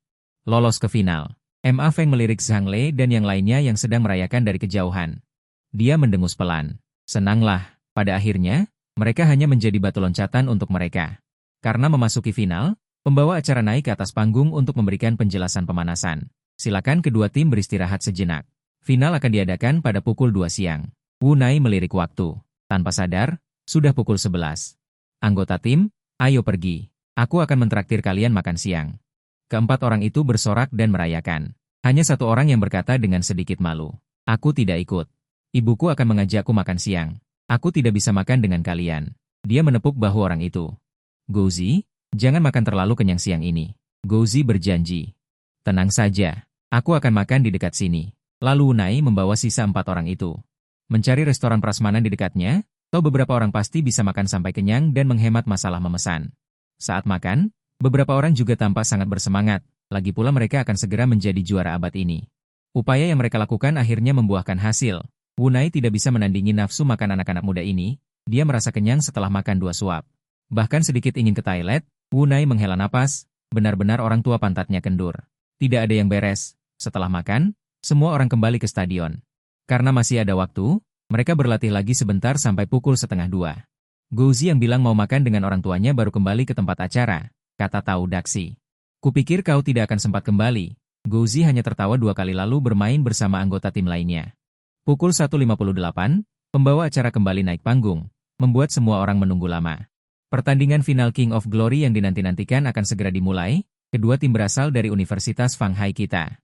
Masing-masing adalah tim LB dan tim BNW, Tao Daxi di bawah panggung sudah bermain sampai MLB. MLBI, pasti Ma Feng si bodoh yang memberikan nama itu, sedangkan nama BNW mereka. Artinya hanya, jangan melihatku, penonton bersorak-sorai, tidak disangka tim Zhang Lei. Sudah memiliki penggemar, pembawa acara berteriak, mari kita undang kedua tim untuk naik ke panggung. Semangat, 5 anggota tim saling menyemangati, di sisi lain. Ma Feng juga memimpin 4 anggota tim untuk naik ke panggung. Ma Feng melihat ke arah tim Zhang Lei dan menunjukkan seringai jahat. Melihat seringai jahat Ma Feng, Wu Nai memiliki firasat buruk, tetapi tidak tahu di mana masalahnya. Semua yang terjadi di atas panggung hanya bisa dihadapi oleh 5 anggota tim, seiring dengan suara pembawa acara. Pertandingan dimulai. Kedua belah pihak memasuki tahap pemilihan karakter. Brengsek. Gouzi, kenapa kau memilih pembunuh? Saat latihan tim, Zhang Lei selalu bermain sebagai pembunuh. Sedangkan Gouzi bermain sebagai penembak jitu, aturan pertandingan tidak mengizinkan pertukaran ponsel. Ekspresi Gouzi tampak buruk. Maaf, aku salah klik, Zhang Lei sebagai kapten. Segera berkata, tidak apa-apa, aku akan memilih penembak jitu. Kita masih punya kesempatan untuk menang, jadi Zhang Lei hanya bisa memilih penembak jitu yang tidak dia kuasai. Melihat keributan yang terjadi di sini, seringai jahat Ma Feng semakin terlihat jelas. Wu Nai akhirnya tahu di mana masalahnya. Ada masalah dengan Gouzi di tim, saat naik bus saat jam makan siang. Dibeli oleh Ma Feng, 20.000 yuan tidak bisa membuat 5 orang menyerah merebut gelar juara. Tetapi itu bisa membuat seseorang benar-benar berkhianat. Gouzi sama dengan menggunakan kehormatan 5 orang untuk menukar 20.000 yuan miliknya sendiri. Saat ini, sudah terlambat untuk mengingatkan 4 anggota tim lainnya, karena Zhang Lei sudah memilih penembak jitu yang tidak dia kuasai. Wu Nai menggelengkan kepalanya tanpa daya. Sepertinya hasilnya sudah ditentukan. Wang Zhenong Yao pada awalnya adalah permainan kerja tim 5 orang, tetapi sekarang, seorang artis menggunakan hero yang tidak dia kuasai, dan yang lain berkhianat, tidak mungkin untuk menang. Kecuali artis tersebut tampil sangat kuat dan membawa terbang 4 orang lainnya, tetapi lawannya juga bukan barang biasa. Situasi ini pada dasarnya tidak akan terjadi. Pembawa acara berteriak di mikrofon, kedua belah pihak telah selesai memilih hero. Pertempuran akan segera dimulai. Zhang Lei dan yang lainnya belum menyadari keseriusan masalah tersebut. Mereka hanya berpikir Gouzi salah memilih hero. Semangat, dengan begitu kita tetap bisa menang. Tahu Daxi. Semangat, habisi sampah-sampah itu. Hanya Gouzi yang terdiam, diam-diam mengoperasikan ponselnya, hasilnya adalah permainan dimulai. Gouzi melakukan kesalahan berulang kali, mengubur semua keunggulan yang susah payah diperoleh 4 orang lainnya. Membuktikan pepatah itu, tidak takut lawan yang seperti dewa, tetapi takut teman setim yang seperti babi. Gouzi tidak berbeda dengan teman setim babi itu, 4 orang lainnya terus mengingatkan. Gouzi jangan membuat kesalahan lagi, tetapi Gouzi sepertinya tidak mendengar, melanjutkan operasi misteriusnya. Langsung membuat 4 orang lainnya kesal, pertandingan berakhir total dalam waktu kurang dari 15 menit. Ma Feng bangkit dan menunjuk ke Tao Daxi, hidung kecil, menyerah atau tidak. Kamu bilang siapa yang tidak punya kekuatan? Tao Daxi hampir mati karena marah. Gouzi duduk di samping Lucy. Dia tidak tahu harus memarahi lawannya seperti apa. Gouzi menatap 4 teman setim dengan menyedihkan. Maaf, aku sedang tidak dalam kondisi hari ini. 5 orang turun panggung, dengan lesu mendatangi sisi Wu Nai. Wu Nai, kami mengecewakanmu. Wu Nai menatap Gouzi dengan penuh arti. Menghibur, tidak apa-apa, pertandingan tidak hanya diadakan sekali ini saja. Suara Zhang Lei tercekat, tetapi kami hampir menjadi juara. Alasan Wu Nai tidak langsung membongkar Gouzi. Hanya untuk mencegah emosi beberapa orang tidak stabil dan melakukan sesuatu yang impulsif di lokasi pertandingan. Ayo pergi. Bicarakan di luar. Wu Nai ingin pergi, tetapi beberapa orang tidak ingin mereka pergi. Ma Feng memimpin tim untuk berlari ke arah beberapa orang lagi, memamerkan kekuatan mereka. Zhang Lei, Tao Daxi, ingat, kalian hanyalah adik laki-laki dalam pertandingan. Mulai sekarang, tundukkan kepala dan jadilah orang baik di sekolah. Zhang Lei dan yang lainnya pergi dengan marah. Tao Daxi, sial, memenangkan pertandingan membuatmu gila? Berani bertarung 1 lawan 1? Jika kalah dan memanggil ayah, dalam tim, selain Zhang Lei, teknik Tao Daxi adalah yang terbaik. Jika bertarung 1 lawan 1, Ma Feng jelas bukan lawannya. Ma Feng memasang ekspresi meremehkan Tao Daxi. Ingin bertarung 1 lawan 1? Apakah kamu pantas? Kami semua adalah juara umum. Wu Nai awalnya ingin membawa orang pergi terlebih dahulu. Tidak lagi menciptakan konflik di stadion. Tapi Ma Feng ini agak tidak tahu diri. Kedua belah pihak tegang. Wu Nai tiba-tiba menggunakan mulut kebenaran untuk bertanya kepada Ma Feng. Apakah menurutmu kemenanganmu itu terhormat? Ma Feng tanpa sadar berkata. Tidak terhormat. Aku menyuap Gouzi dengan 20.000 yuan. Dalam sekejap. Semua orang di kedua tim terkejut. Bahkan Gouzi yang disuap pun bingung. Zhang Lei dan keempatnya menatap Gouzi. Ingin dia memberikan penjelasan. Dalam hati mereka tidak percaya bahwa seseorang akan disuap. Wu Nai dengan mulut kebenaran bertanya kepada Gouzi, apakah kamu menerima uangnya? Gouzi sangat ingin menyangkalnya dalam hati. Tetapi mulutnya tanpa sadar menjawab, menerima. Suasana di tempat kejadian menjadi sunyi. Setelah beberapa detik, Tao Daxi bereaksi dan menunjuk Gouzi sambil memaki. Kau benar-benar anjing. Kau mengkhianati saudara. Ekspresi Gouzi terlihat jelek. Saat ini, dia bahkan belum menyadari mengapa dia mengatakan yang sebenarnya. Sekarang ingin menyangkalnya sudah tidak mungkin lagi. Ya, aku menerima 20.000 yuan dari Ma Feng. Maaf, oke. Tao Daxi langsung memberinya pukulan, langsung menjatuhkan Gouzi. Minta maaf sangat berguna. Untuk apa aku memukul dengan tinju? Kemudian dia bergegas maju dan menendang perut Gouzi 2 kali lagi. Zhang Lei buru-buru menarik Tao Daxi. Sekarang memukul Gouzi hanya akan membuat kelompok Ma Feng menertawakan mereka. Wu Nai awalnya mengira akan terjadi perkelahian. Sepertinya dia terlalu khawatir. Zhang Lei sebagai kapten masih memiliki beberapa akal sehat. Melihat semuanya terbongkar, Ma Feng ingin diam-diam membawa orang pergi. Tahu Daxi berteriak, tidak bisa membiarkan mereka pergi, mereka curang. Hasil pertandingan tidak bisa dihitung. Wu Nai menghela napas, jika hasil bisa tidak dihitung. Dia sudah lama mengungkap mereka berdua, lawannya tidak menggunakan ceat, pertandingan berjalan normal. Tidak mungkin tidak dihitung. Ma Feng merentangkan tangannya, jika tidak terima, silakan lapor. Lihat apakah komite akan peduli pada kalian. Setelah selesai berbicara, dia pergi dengan orang-orangnya dengan angkuh. Wu Nai kemudian mengikuti Zhang Lei dan yang lainnya. Menemukan komite, semuanya seperti yang dia pikirkan, karena ini adalah pertama kalinya menyelenggarakan acara. Tidak ada pengalaman, jadi mereka tidak tahu bagaimana menangani situasi menyuap lawan. Intinya adalah, perhatikan lain kali ini tidak bisa diubah. Wu Nai dan 4 anak laki-laki yang lesu meninggalkan stadion. Gouzi saat ini sudah tidak tahu lari kemana.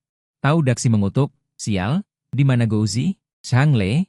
Sudahlah, tahu Daxi, MAD. Setelah kembali, aku akan menyebarkan semua perbuatan baiknya, sehingga dia tidak bisa mengangkat kepalanya di sekolah. Masalah anak-anak, Wu Nai benar-benar tidak punya mood untuk ikut campur sekarang. Baiklah.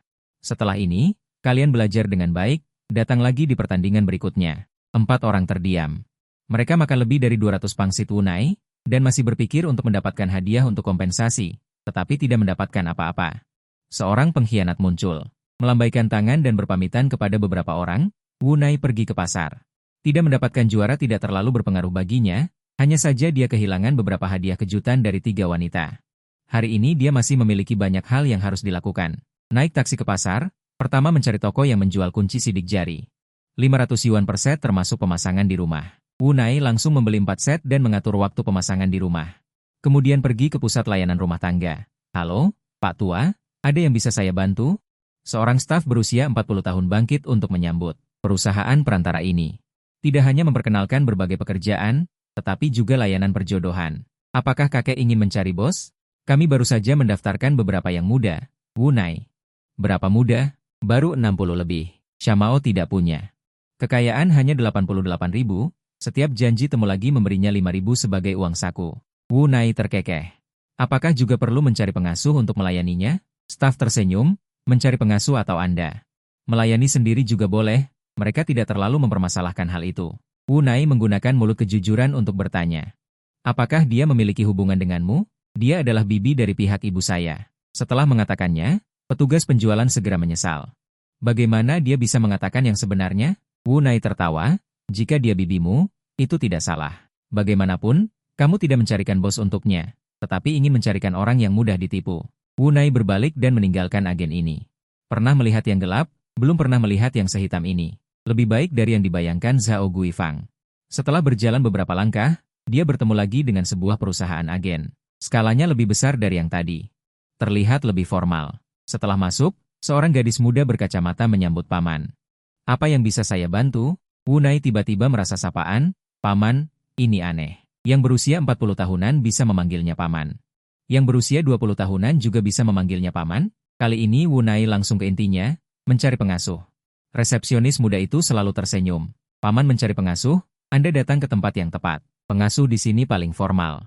Apa yang Anda inginkan? Wu Nai berpikir sejenak, pengasuh, apalagi yang bisa diinginkan? Masakan enak, pandai melakukan pekerjaan rumah tangga, hanya itu saja.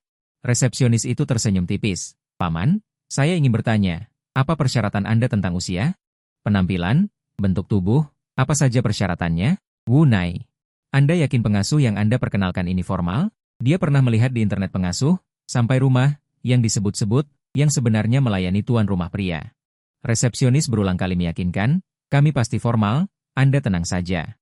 Pasti tidak ada hal-hal yang aneh. Kemudian resepsionis mengeluarkan sebuah buku kecil dengan banyak foto wanita di dalamnya.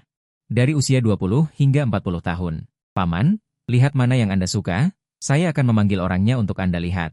Adegan ini membuat Wu Nai teringat saat mencari Salili di Honglangman. Pihak lain juga sepertinya mengatakan, suka yang mana? Saya akan panggilkan. Wu Nai membuka buku foto, tiba-tiba melihat wajah yang familiar di dalamnya.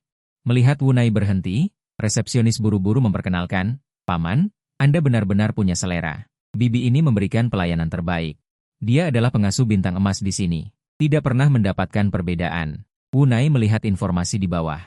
Liu Mei, usia 45 tahun, waktu kerja 3 tahun, pengasuh bintang emas 5. Gaji bulanan 5.008. Wu Nai, kalau begitu panggil dia keluar untuk dilihat. Resepsionis wanita buru-buru mengeluarkan telepon dan menghubungi. Tunggu sebentar setelah menghubungi, lalu tuangkan air panas untuk Wu Nai. Kakek tunggu sebentar. 5 menit lagi. Kakek, apakah ada kebutuhan lain? Wu Nai, apakah kamu juga ingin menjodohkanku dengan pasangan hidup? Hehehe, resepsionis wanita tertawa kering 2 kali. Dia memang punya ide itu, tapi sekarang mendengar maksud pihak lain, pasti tidak perlu. Belum selesai minum segelas air, pintu kantor agen properti didorong terbuka. Seorang wanita berpakaian sederhana masuk. Persis sama dengan foto, resepsionis wanita berdiri dan memperkenalkan. Kakek, ini Kak Liu. Kak Liu, ini kakek yang ingin mencari pengasuh. Wu Nai dengan cermat melihat wajah Liu Mei. Orang aslinya terlihat lebih dalam dari foto. Ketika masih muda, dia pasti memiliki suasana yang mirip dengan Bai Sui. Liu Mei menyadari bahwa pria tua di depannya sedang memperhatikannya. Dia menunduk untuk memeriksa pakaiannya. Tidak ada masalah. Mungkinkah pria tua itu menyukai pakaian yang lebih modis? Tuan, apakah ada masalah? Wu Nai, aku melihatmu sangat mirip dengan seseorang. Liu Mei tertawa. Tetapi melihat penampilannya, sepertinya dia salah tebak. Apakah kamu punya persyaratan untuk lingkungan kerja? Liu Mei berkata yang penting ada tempat tinggal. 914 memang memiliki 2 kamar tidur, yang satunya cocok untuk dia beristirahat. Kemudian menandatangani kontrak, tidak ada batasan waktu, yaitu kedua belah pihak dapat mengajukan pemutusan kapan saja. Wu Nai memberitahu Liu Mei alamatnya, karena dia harus kembali untuk mengemasi barang-barang pribadinya. Jadi dia tidak bisa pulang bersamanya. Wu Nai tidak peduli, toh tidak masalah menunggu sebentar. Setelah meninggalkan agen, dia pergi ke pasar untuk membeli sayuran. Di masa depan, hal-hal seperti membeli sayuran juga akan dilakukan oleh Liu Mei. Masih warung sayur yang terakhir kali, pedagang sayur menyapa Wu Nai dengan antusias saat melihatnya. Kakek, datang lagi? Hari ini mau makan apa? Wu Nai tidak menyangka pihak lain masih mengingatnya. Omong-omong, sudah cukup banyak hari berlalu, lalu berkata. Ambil mentimun, terong, cabai. Pedagang sayur menunjukkan senyum khas pedagang sayur. Kakek, hari ini beli banyak sayur lagi. Sambil berkata, tangannya tidak berhenti bergerak. Bisnis saya jauh lebih baik setelah mengikuti cara yang Anda ajarkan terakhir kali. Saya ingin mencari kesempatan untuk berterima kasih. Sayuran hari ini kami anggap sebagai hadiah untuk Anda. Wu Nai mengerti. Tidak heran pihak lain masih mengingatnya, ternyata dia mendengarkan sarannya. Bagaimana mungkin ini tidak enak? Tambahkan kacang edamame lagi, pedagang sayur langsung memasukkan sekantong besar tanpa berkata apa-apa. Dia menyerahkan sayuran kepada Wu Nai dengan kedua tangan dan berkata dengan tulus, Kakek, jika Anda ingin makan sesuatu, datang saja dan ambil. Suamiku sudah mengatakan bahwa kamu adalah orang yang membawakan keberuntungan bagi keluarga kami. Mari kita bertaruh bersama. Mendengar ini, Wu Nai tersenyum. Semua orang menyukai wanita muda. Dia suka wanita muda. Sepertinya aku harus mengubah pikiranku. Oke. Semangat. Cepat atau lambat kalian akan berpenghasilan bulanan seperti di luar negeri. Saat ini, 10.000 yuan. Masih cukup banyak. Kebanyakan orang hanya mendapatkan gaji 2 atau 3.000 yuan per bulan. Atas permintaan kuat dari pihak lain. Wu Nai tidak membayar dan langsung mengambil sayuran dan pergi. Ketika dia tiba di bawah, Liu Mei menelepon. Dia juga sudah tiba. Keduanya sepakat untuk bertemu di gerbang kompleks dan bersiap untuk pulang bersama. Setelah bertemu, Liu Mei membawa tas ransel. Melihat Wu Nai membawa sayuran, dia segera maju untuk membantu mengambilnya. Wushu, aku akan melakukan hal seperti berbelanja sayuran di masa depan. Akhirnya ada seseorang yang tidak memanggilku paman. Wu Nai menyerahkan sayuran kepada pihak lain sambil terkekeh. Tiba-tiba terpikirkan untuk membuat ketiga wanita itu terkejut. Sambil berjalan masuk, Wu Nai bertanya. Apa pekerjaan suamimu? Liu Mei. Dia meninggal karena kanker 8 tahun lalu. Alasan Wu Nai menanyakan pekerjaan suaminya sebenarnya adalah untuk diam-diam mengetahui apakah dia memiliki suami. Bagaimanapun, rencana selanjutnya membutuhkan kerja sama pihak lain dalam berakting. Menghela nafas. Kanker memang sulit diobati. Aku juga punya kanker. Wu Nai tidak mengatakan bahwa dia menderita kanker stadium akhir. Dia telah memperoleh 4 tahun umur. Dia pasti tidak lagi menderita kanker stadium akhir sekarang, tetapi telah berubah menjadi stadium menengah. Hanya saja dia belum pernah pergi ke rumah sakit untuk pemeriksaan. Liu Mei menunjukkan ekspresi terkejut dan juga mengerti mengapa pihak lain mencari pengasuh. Paman, bagaimana dengan tubuhmu? Wu Nai melambaikan tangannya. Jangan khawatir, kamu tidak akan menganggur untuk sementara waktu. Liu Mei. Aku tidak bermaksud begitu. Wu Nai terkekeh. Jangan khawatir. Paman sudah berpikiran terbuka. Tapi aku ingin memintamu melakukan sesuatu. Liu Mei mengangguk dengan cepat. Paman, katakan saja. Sebagai pengasuh profesional, dia secara alami harus memenuhi semua permintaan yang wajar dari majikannya. Wu Nai mendongak melihat gedung tempat tinggal. Paman belum pernah menikah seumur hidupnya. Tidak punya anak, tetapi ada 3 penyewa yang sangat peduli padaku. Jadi aku ingin kamu berpura-pura menjadi orang tua yang aku cari. Dengan begitu, ketiga gadis itu tidak akan khawatir. Apakah kamu setuju? Gaji bulanan akan ditambah 200 yuan. Liu Mei tidak pernah menyangka bahwa Wu Nai akan mengajukan permintaan seperti itu. Sedikit menambahkan 4 tarif dan mengangguk setuju, upah paman tidak perlu dinaikkan. Aku akan bekerja sama denganmu. Wu Nai terbangun di dalam hatinya. Berhasil. Membawa Liu Mei kembali ke rumah dan mengatur tempat tinggalnya, hanya menunggu 3 wanita itu kembali di malam hari. Kemudian melaksanakan rencana pasangan palsunya. Paman tidak tahu bahwa di sisi lain, Yu Qian, Bai Sui dan Salili sedang mengadakan pertemuan di sebuah kafe. Ini juga merupakan rencana untuk berjalan dengan baik. Pertemuan kolektif kedua. Yu Qian, dilihat dari surat diagnosis. Batas waktu kakek Wu hanya beberapa hari ini. Apakah kamu punya ide? Salili? Aku melihat kondisi mental kakek Wu. Menundanya selama 10,5 bulan seharusnya tidak menjadi masalah. Mungkinkah diagnosis terakhir tidak akurat? Bai Sui menggelengkan kepala. Kakek Wu dirawat di rumah sakit kami.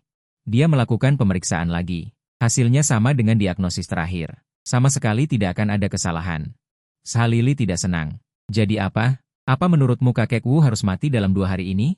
Setelah sekian lama, Salili benar-benar tidak ingin kakek Wu mengalami kecelakaan. Dia juga benar-benar menganggap kakek Wu sebagai sesepuhnya. Bai Sui buru-buru menjelaskan, aku tidak bermaksud begitu. Aku juga tidak ingin kakek Wu mengalami kecelakaan. Yu Qian, jangan berisik. Sekarang kita harus memikirkan. Apa yang bisa kita lakukan untuk kakek Wu pada akhirnya? Salili mengangkat minuman di depannya, dan tubuhnya sudah bersandar di sandaran kursi. Bai Sui menggigit lututnya dengan ragu. Tidak ada yang bisa memikirkan apa yang bisa dilakukan untuk kakek Wu. Pada akhirnya, Yu Qian yang pertama berbicara. Apa yang kurang dari kakek? Bai Sui mengerutkan bibirnya. Kakek punya makanan untuk dimakan. Dia punya minuman untuk diminum. Sepertinya dia tidak kekurangan apapun. Mata Salili berbinar. Aku tahu. Kakek Wu kekurangan wanita. 2 wanita lainnya menunjukkan ekspresi menghina. Berpikir bahwa Salili sedang berbicara omong kosong lagi. Salili menjelaskan, kalian tidak mengerti pria. Pria mana yang bisa kekurangan wanita? Dan kakek Wu kesepian seumur hidup. Dia tidak pernah mencari wanita. Kalian katakan, apakah dia kekurangan itu? Ekspresi Yu Qian dan Bai Sui aneh. Mereka semua merasa bahwa apa yang dikatakan Salili tidak masuk akal. Namun itu agak masuk akal. Bai Sui, tapi kondisi tubuh kakek Wu. Siapa yang mau bersamanya? Salili menampar meja. Bagaimana kalau aku mencarikannya yang berpengalaman? Mengirimnya dalam perjalanan terakhirnya. Yu Qian memutar mata. Pengalaman yang dikatakan Salili. Tidak lebih dari bekerja menjual rumah selama bertahun-tahun, kondisi tubuh kakek Wu, mudah sekali terjadi sesuatu jika terlalu bersemangat. Benar-benar mengantarnya ke perjalanan terakhirnya. Tidak, cara ini sama sekali tidak boleh. Tubuh SHLL bersandar lagi ke dinding. Lalu apa yang bisa kita lakukan untuk kakek Wu? Mereka bertiga terdiam lagi. Saat ini, mereka masih berpikir bahwa kakek Wu sedang mengalami saat-saat terakhirnya. Jadi dia tampak begitu sehat. Bai Su berbisik, bagaimana kalau kita kembali dan bertanya apa yang diinginkan kakek Wu? Ketiga wanita itu kembali ke kompleks dengan perasaan khawatir. Tiba di luar rumah kakek Wu, baru saja akan mengetuk pintu, pintu tiba-tiba terbuka. Liu Mei membawa kantong sampah keluar dari dalam. Dia hendak turun untuk membuang sampah, kedua belah pihak bertemu dan sama-sama terkejut. Liu Mei bertanya dengan bingung. Permisi, apakah kalian? SHLL mendongak melihat nomor rumah, 914, tidak salah. Ini rumah kakek Wu. Wu Nai mendengar percakapan itu di dalam kamar, segera memakai sepatu dan datang ke pintu. Melihat ketiga wanita di luar, hatinya sangat gembira. Dalam hatinya berkata, Hai, perkenalkan, ini pasangan baruku. Kalian bisa memanggilnya Bibi Liu. Liu Mei, ketiga orang ini adalah penyewa yang pernah kuceritakan padamu. Liu Mei bekerja sama dalam berakting. Dengan cepat memaksakan senyum di wajahnya. Halo, menerima keterkejutan dari Bai Su. Menerima kejutan dari Yu Qian, menambah 60 hari umur. Menerima kejutan dari SHLL, menambah 60 hari umur. Hati Wu Nai tertawa terbahak-bahak. Haha, dasar kalian, belum terkejut sampai mati, mendapat tambahan setengah tahun umur lagi. Yu Qian dan yang lainnya saling bertatapan. Ada apa ini? Mereka baru saja berpikir untuk mengenalkan kakek Wu dengan seorang pasangan. Dalam sekejap, dia sendiri sudah menemukan seseorang, dan bibi di depannya jelas jauh lebih muda dari kakek Wu. Kapan kakek Wu menjadi begitu menarik? Liu Mei menyapa, silakan masuk dan mengobrol. Aku turun untuk membuang sampah. Ketiga wanita yang kebingungan itu dengan cepat memberi jalan. Setelah Liu Mei pergi, ketiga wanita itu segera masuk ke kamar. SHLL, kakekku, kau hebat ya. Melakukan hal besar secara diam-diam. Kapan kalian berpacaran? Yukin bertanya. Kakekku, bagaimana kalian bisa bertemu? Apakah dia tahu tentang kondisimu? Sebagai seorang polisi, Yukin mempertimbangkan segala sesuatu dengan lebih komprehensif. Dia khawatir bibi tadi adalah penipu, tahu bahwa umur kakekku tidak lama lagi, jadi dia punya niat buruk. Tetapi Baisu tidak berbicara. Ketika dia melihat bibi tadi, hatinya tanpa sadar bergetar. Perasaan itu seperti mereka sudah saling kenal sejak lama. Hadiah sistem sudah didapatkan. Wunai tersenyum diam-diam di kursi. Jodoh itu selalu begitu ajaib. Tenang saja, Liu Mei tidak akan ada masalah. Mulai sekarang dia akan bertanggung jawab merawat kehidupan terpencilku. Dengan begitu, kalian tidak perlu khawatir setiap hari karenaku. Salili bertanya dengan rasa ingin tahu. Paman Wu, cepat katakan. Bagaimana kalian berdua bisa saling kenal? Wunai tersenyum, melanjutkan kebohongan itu sudah tidak ada artinya. Wunai berkata demikian. Sebenarnya, dia adalah pengasuh yang aku cari. Setiap hari memasak dan membersihkan rumah untukku. Ketiga wanita itu saling bertatapan. Salili, iya. Membuatku bersemangat saja. Aku pikir kamu tiba-tiba tercerahkan. Wunai menatap Salili. Tercerahkan apa? Salili buru-buru menutup mulutnya. Kenapa dia begitu bersemangat sampai mengatakan apa yang ada di pikirannya? Yu Qian menatap Salili seperti orang idiot. Lebih baik Paman Wu mencari pengasuh, lagi pula kami semua sibuk di siang hari dan tidak di rumah. Ada seseorang yang merawatmu, kami juga merasa tenang. Yu Qian dan Salili melihat tidak ada apa-apa, lalu kembali ke rumah masing-masing. Sementara Bai Sue tidak pergi, duduk diam di kursi. Wunai sudah menyadari bahwa gadis ini sedang tidak baik-baik saja. Ada apa? Bai Sue mengangkat kepalanya seolah linglung. Aku tidak apa-apa, Paman Wu. Bolehkah aku makan malam di rumahmu malam ini? Permintaan kecil ini, tentu saja Wunai setuju. Tidak lama kemudian, Liu Mei dan seorang pria lain kembali. Liu Mei. Paman Wu, orang ini bilang dia mau memasang kunci. Wunai hampir lupa. Sudah membuat janji dengan toko kunci untuk datang setelah jam kerja dan mengganti semua kamar dengan kunci pintar. Baiklah, Bai Sue, kamu bawa tukangnya dulu, ganti kunci ketiga kamarmu. Tatapan Bai Sue tanpa sengaja tertuju pada Liu Mei. Baik, Paman. Aku akan membawanya sekarang. Mungkinkah Bai Sue juga menyadari bahwa dia dan Liu Mei memiliki sedikit kemiripan? Setelah Bai Sue membawa orang itu pergi, Wunai masih tidak bisa menahan diri untuk bertanya kepada Liu Mei yang sedang menyiapkan makanan. Xiao Liu, apakah kamu punya anak? Liu Mei dengan cekatan menyiapkan makanan, sedikit menoleh, ya, anakku seumuran dengan ketiga gadis itu. Wunai bertanya lagi, jadi kamu hanya punya satu anak? Liu Mei dengan bingung mengangguk. Ya, ini membuatku sangat lelah, Wunai menghela nafas. Sepertinya dia dan Bai Sue terlalu banyak berpikir, hanya mirip dan tidak ada hubungannya. Selain itu, kunci pintu Shanhu baru saja dipasang. Liu Mei sudah menyiapkan 4 hidangan dan 1 sup, sambil tersenyum menghidangkan makanan di atas meja. Paman Liu, coba cicipi keahlianku. Apakah sesuai dengan seleramu? Hanya dengan mencium aromanya, Wunai tahu rasanya tidak akan salah. Tunggu sebentar. Sebentar lagi gadis kecil Bai Sue akan makan bersama kita. Sebentar lagi. Bai Sue memimpin pemasang kembali, dan akhirnya mengganti pintu kamar Wunai dengan kunci pintar model baru. Kemudian mereka bertiga duduk di meja. Bai Sue masih sengaja atau tidak sengaja melihat ke arah Liu Mei di samping. Wunai menghela nafas, kalau saja Liu Mei benar-benar ibu kandung Bai Sue, Liu Mei juga sangat menyukai gadis yang terlihat pendiam ini. Anak-anak, makanlah, jangan hanya melihatku. Bai Sue tiba-tiba mengepalkan tinjunya, matanya menjadi sangat tegas. Wunai tahu bahwa Bai Sue akhirnya tidak bisa menahan diri. Detik berikutnya Bai Sue bertanya, Bibi Liu, apakah Anda punya anak? Liu Mei pertama-tama melihat ke arah Wunai. Lalu menatap Bai Sue. Apakah pertanyaan tentang punya anak atau tidak ini penting? Mengapa semua orang menanyakan pertanyaan ini padanya? Punya seorang putra? Bai Sue bertanya lagi. Jadi Anda hanya punya satu anak itu? Liu Mei semakin bingung. Jika satu pertanyaan bisa dikatakan kebetulan, 2 pertanyaan yang sama persis. Pasti ada alasan lain. Liu Mei pertama-tama memastikan bahwa dia hanya punya satu putra, lalu bertanya pada Bai Sue.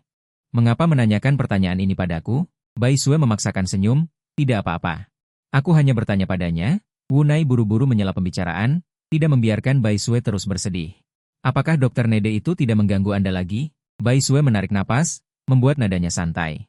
Dia sekarang bersembunyi ketika melihatku, takut aku mengatakan urusannya.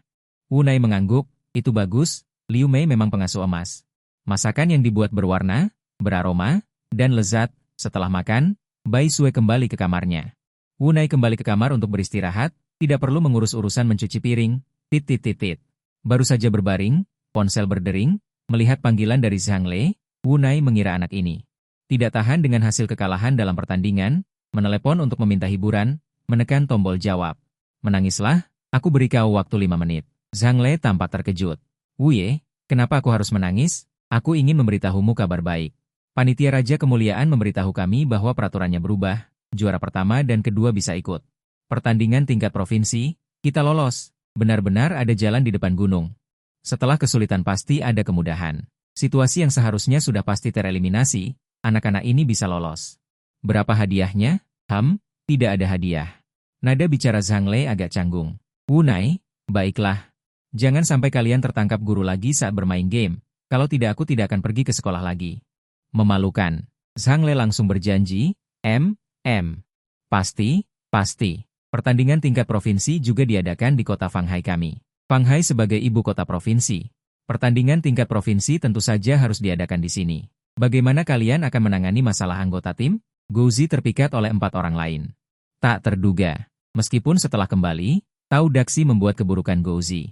Diketahui semua orang, tetapi tim juga kehilangan 1 anggota. Mereka hanya punya 5 orang, tidak ada pengganti. Zhang Lei terengah-engah berkata, Wu Ye, pertandingan tingkat provinsi akan diadakan minggu depan hari Minggu. Kami benar-benar tidak bisa menemukan anggota tim. Bagaimana kalau Anda sendiri yang turun tangan? Wu Nai, kau menyuruhku, orang berusia 60 tahun lebih, untuk bermain bersama kalian yang berusia 20 tahun lebih? Wu Nai bisa membayangkan adegan itu. Mungkin sebelum pertandingan dimulai, aku sudah menjadi pusat perhatian seluruh lapangan. Zhang Lei hampir menangis di sana. Tapi Wu Ye, kau juga tahu betapa sulitnya mencari pemain berbakat. Dan jika bergabung dengan kami, akan menyinggung Ma Feng. Tidak ada yang mau bergabung dengan tergesa-gesa. Wu Ye, mohon bantu kami. Kasihanilah kami berempat. Lagu, Hati yang Bersyukur, untukmu. Sambil berkata begitu, Zhang Lei hendak mulai bernyanyi. Wu Nai buru-buru menghentikan, aku mau tidur. Kau bernyanyi ingin membuatku bermimpi? Bicarakan nanti saja. Zhang Lei langsung naik level. Baiklah, Wu Ye. Aku akan memberitahu mereka bertiga bahwa kau akan tampil di pertandingan berikutnya. Hei.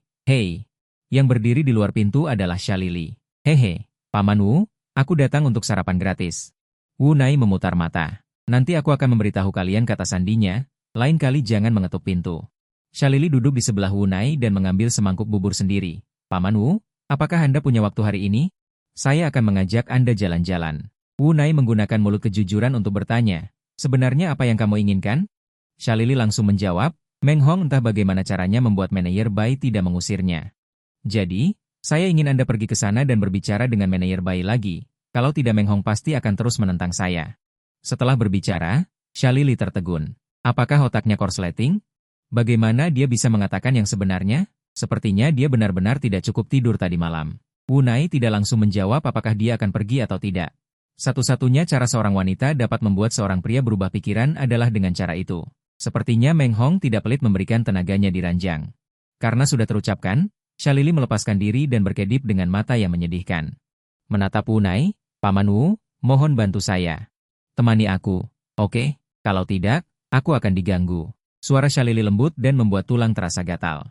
Liu Mei di samping memasang ekspresi aneh. Orang yang tahu akan mengira dia meminta bantuan Wu Nai, orang yang tidak tahu akan mengira dia sedang merayu. Wu Nai merinding. Shalili ingin memeluk lengannya dan bergoyang, tetapi Wu Nai buru-buru menarik lengannya. Berhenti, aku akan pergi, oke? Hihi. Shalili senang. Berdasarkan sikap Bai Jinli terhadap Paman Wu terakhir kali, selama Paman Wu muncul, Bai Jinli pasti akan dengan patuh mengusir Meng Hong. Setelah makan, dia menyapa Liu Mei. Wu Nai ditarik keluar pintu oleh Shalili dan naik taksi ke Departemen Penurunan Berat Badan. Departemen Penurunan Berat Badan tidak sibuk di pagi hari.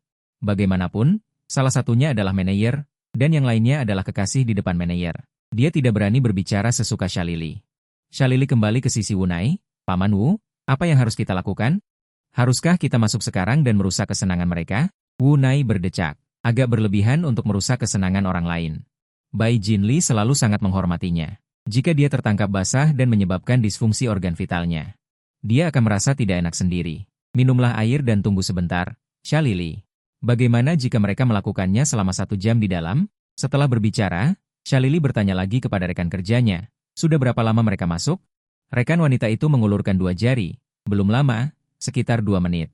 Saat dia selesai berbicara, pintu kantor Bai Jinli terbuka dengan bunyi klik.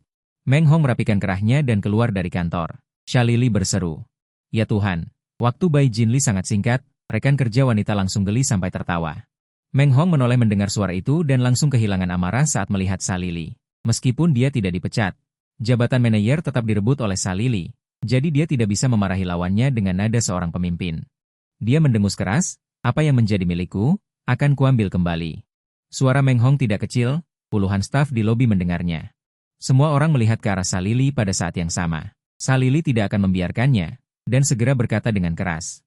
Seberapa hebatnya kamu? Dalam 2 menit, kamu sudah membuat Bai Jinli lemas. Para staf di lobi. Semuanya mengerti arti kata-kata Xia Lili, ingin tertawa tetapi tidak berani tertawa. Wajah mereka memerah karena menahan tawa. Meng Hong marah, mengangkat tangannya dan menunjuk ke Xia Lili. Yuzhong, katakan sekali lagi. Bai Jinli keluar dari kantor saat ini, suaranya keras, tidak bekerja dengan baik. Ribut apa? Bai Jinli melihat Wu Nai di samping Xia Lili. Semangatnya langsung melonjak. Cepat, kenapa Tuan datang bermain hari ini? Xia Lili terkekeh di sampingnya. Benar saja, dia membawa Tuan Wu. Sikap Bai Jinli langsung berubah 180 derajat. Wu Nai bersedekap. Bukankah Lili bilang kamu tidak menggantung Meng Hong? Jadi aku datang untuk melihat. Ekspresi Bai Jinli canggung. Dia ingin menggantung Meng Hong, tetapi malam itu Meng Hong menemukannya dan menggunakan semua kemampuannya padanya. Dia sangat nyaman sehingga dia tidak tega membiarkan Meng Hong pergi. Tuan, dengarkan penjelasanku. Wu Nai menggunakan mulut kejujuran untuk bertanya. Apa yang sebenarnya kamu pikirkan? Meng Hong juga berjalan dari kejauhan, ingin mendengar bagaimana Bai Jinli akan menjawab. Dia telah melakukan banyak hal yang sulit diucapkan untuknya. Bai Jinli berkata dengan spontan. Aku hanya ingin menahan Meng Hong di sisiku. Sulit menemukan wanita yang enak diajak hidup gratis dan masih memberi uang. Setelah Bai Jinli selesai berbicara, seluruh departemen penurunan berat badan terkejut. Puluhan anggota penurunan berat badan membuka mulut lebar-lebar. Bai Jinli benar-benar berani mengatakan hal seperti ini di depan umum. Meng Hong hampir langsung marah. Jadi, inilah statusnya di hati Bai Jinli. Dia pikir wanita itu benar-benar menyukainya, tetapi ternyata dia menganggapnya sebagai mesin ATM. Xia Lili menyilangkan tangan di depan dada dan menatap Meng Hong dengan hidungnya. HMPH. Tahu dirimu sekarang? Bai Jinli sangat terkejut sehingga dia tidak bisa berkata apa-apa. Perasaan ini lagi. Apapun yang dia tanyakan, dia tidak bisa menahan diri untuk menjawab. Mungkinkah karena dia tidak mendengarkan kata-kata Tuan? Dia memberinya semacam buah lagi. Meng Hong dengan marah maju dan meraih ke meja Bai Jinli. Katakan padaku dengan jelas. Sebenarnya aku ini apa bagimu? Bai Jinli panik, mana ada waktu untuk menghadapi wanita gila ini. Lagi pula, semua ini terjadi karena dia. Dia melambaikan tangan dan menepis tangan Meng Hong. Enyahlah kau. Meng Hong berdiri dengan tidak stabil dan hampir jatuh ke tanah. Tidak ada staf di sekitarnya yang membantunya. Ketika Meng Hong menjabat sebagai supervisor, dia sering menindas mereka. Hanya saja saat itu mereka berani marah tetapi tidak berani bicara. Sekarang tidak menindas yang sudah jatuh sudah dianggap kebaikan mereka. Meng Hong berjuang untuk berdiri tegak. Oke, Bai Jinli, tunggu saja. Aku akan mencari istrimu sekarang. Jika Bai Jinli paling takut pada siapapun, selain guru di depannya, itu adalah ibu harimau di rumahnya. Perselingkuhan itu sama sekali tidak boleh diketahui istri. Mengangkat telapak tangannya. Langsung menampar Meng Hong. Jika kau berani melakukan itu, aku akan membuatmu tidak bisa bertahan di Fanghai. Semuanya sudah sampai di sini. Bai Jinli tidak peduli lagi jika bawahannya tahu. Nyawanya penting. Jika dia tidak membuat guru puas, dia mungkin tidak akan memiliki sisa hidupnya. Meng Hong berlari keluar tangga yang sempit sambil menangis. Bai Jinli hanya melihat sekilas, tidak mengejar, tetapi memaksakan senyum. Kakek, mari kita masuk ke kantor dan berbicara perlahan. Keduanya sudah berselisih. Tugasnya juga dianggap selesai. Wu Nai tidak ingin terus membuang waktu di sini. Dia tidak akan masuk ke kantor. Jaga dirimu baik-baik di masa depan. Wu Nai sengaja mengatakan kata-katanya dengan lebih berat agar pihak lain lebih takut. Bai Jinli benar-benar panik dan buru-buru berkata, jangan pergi, guru.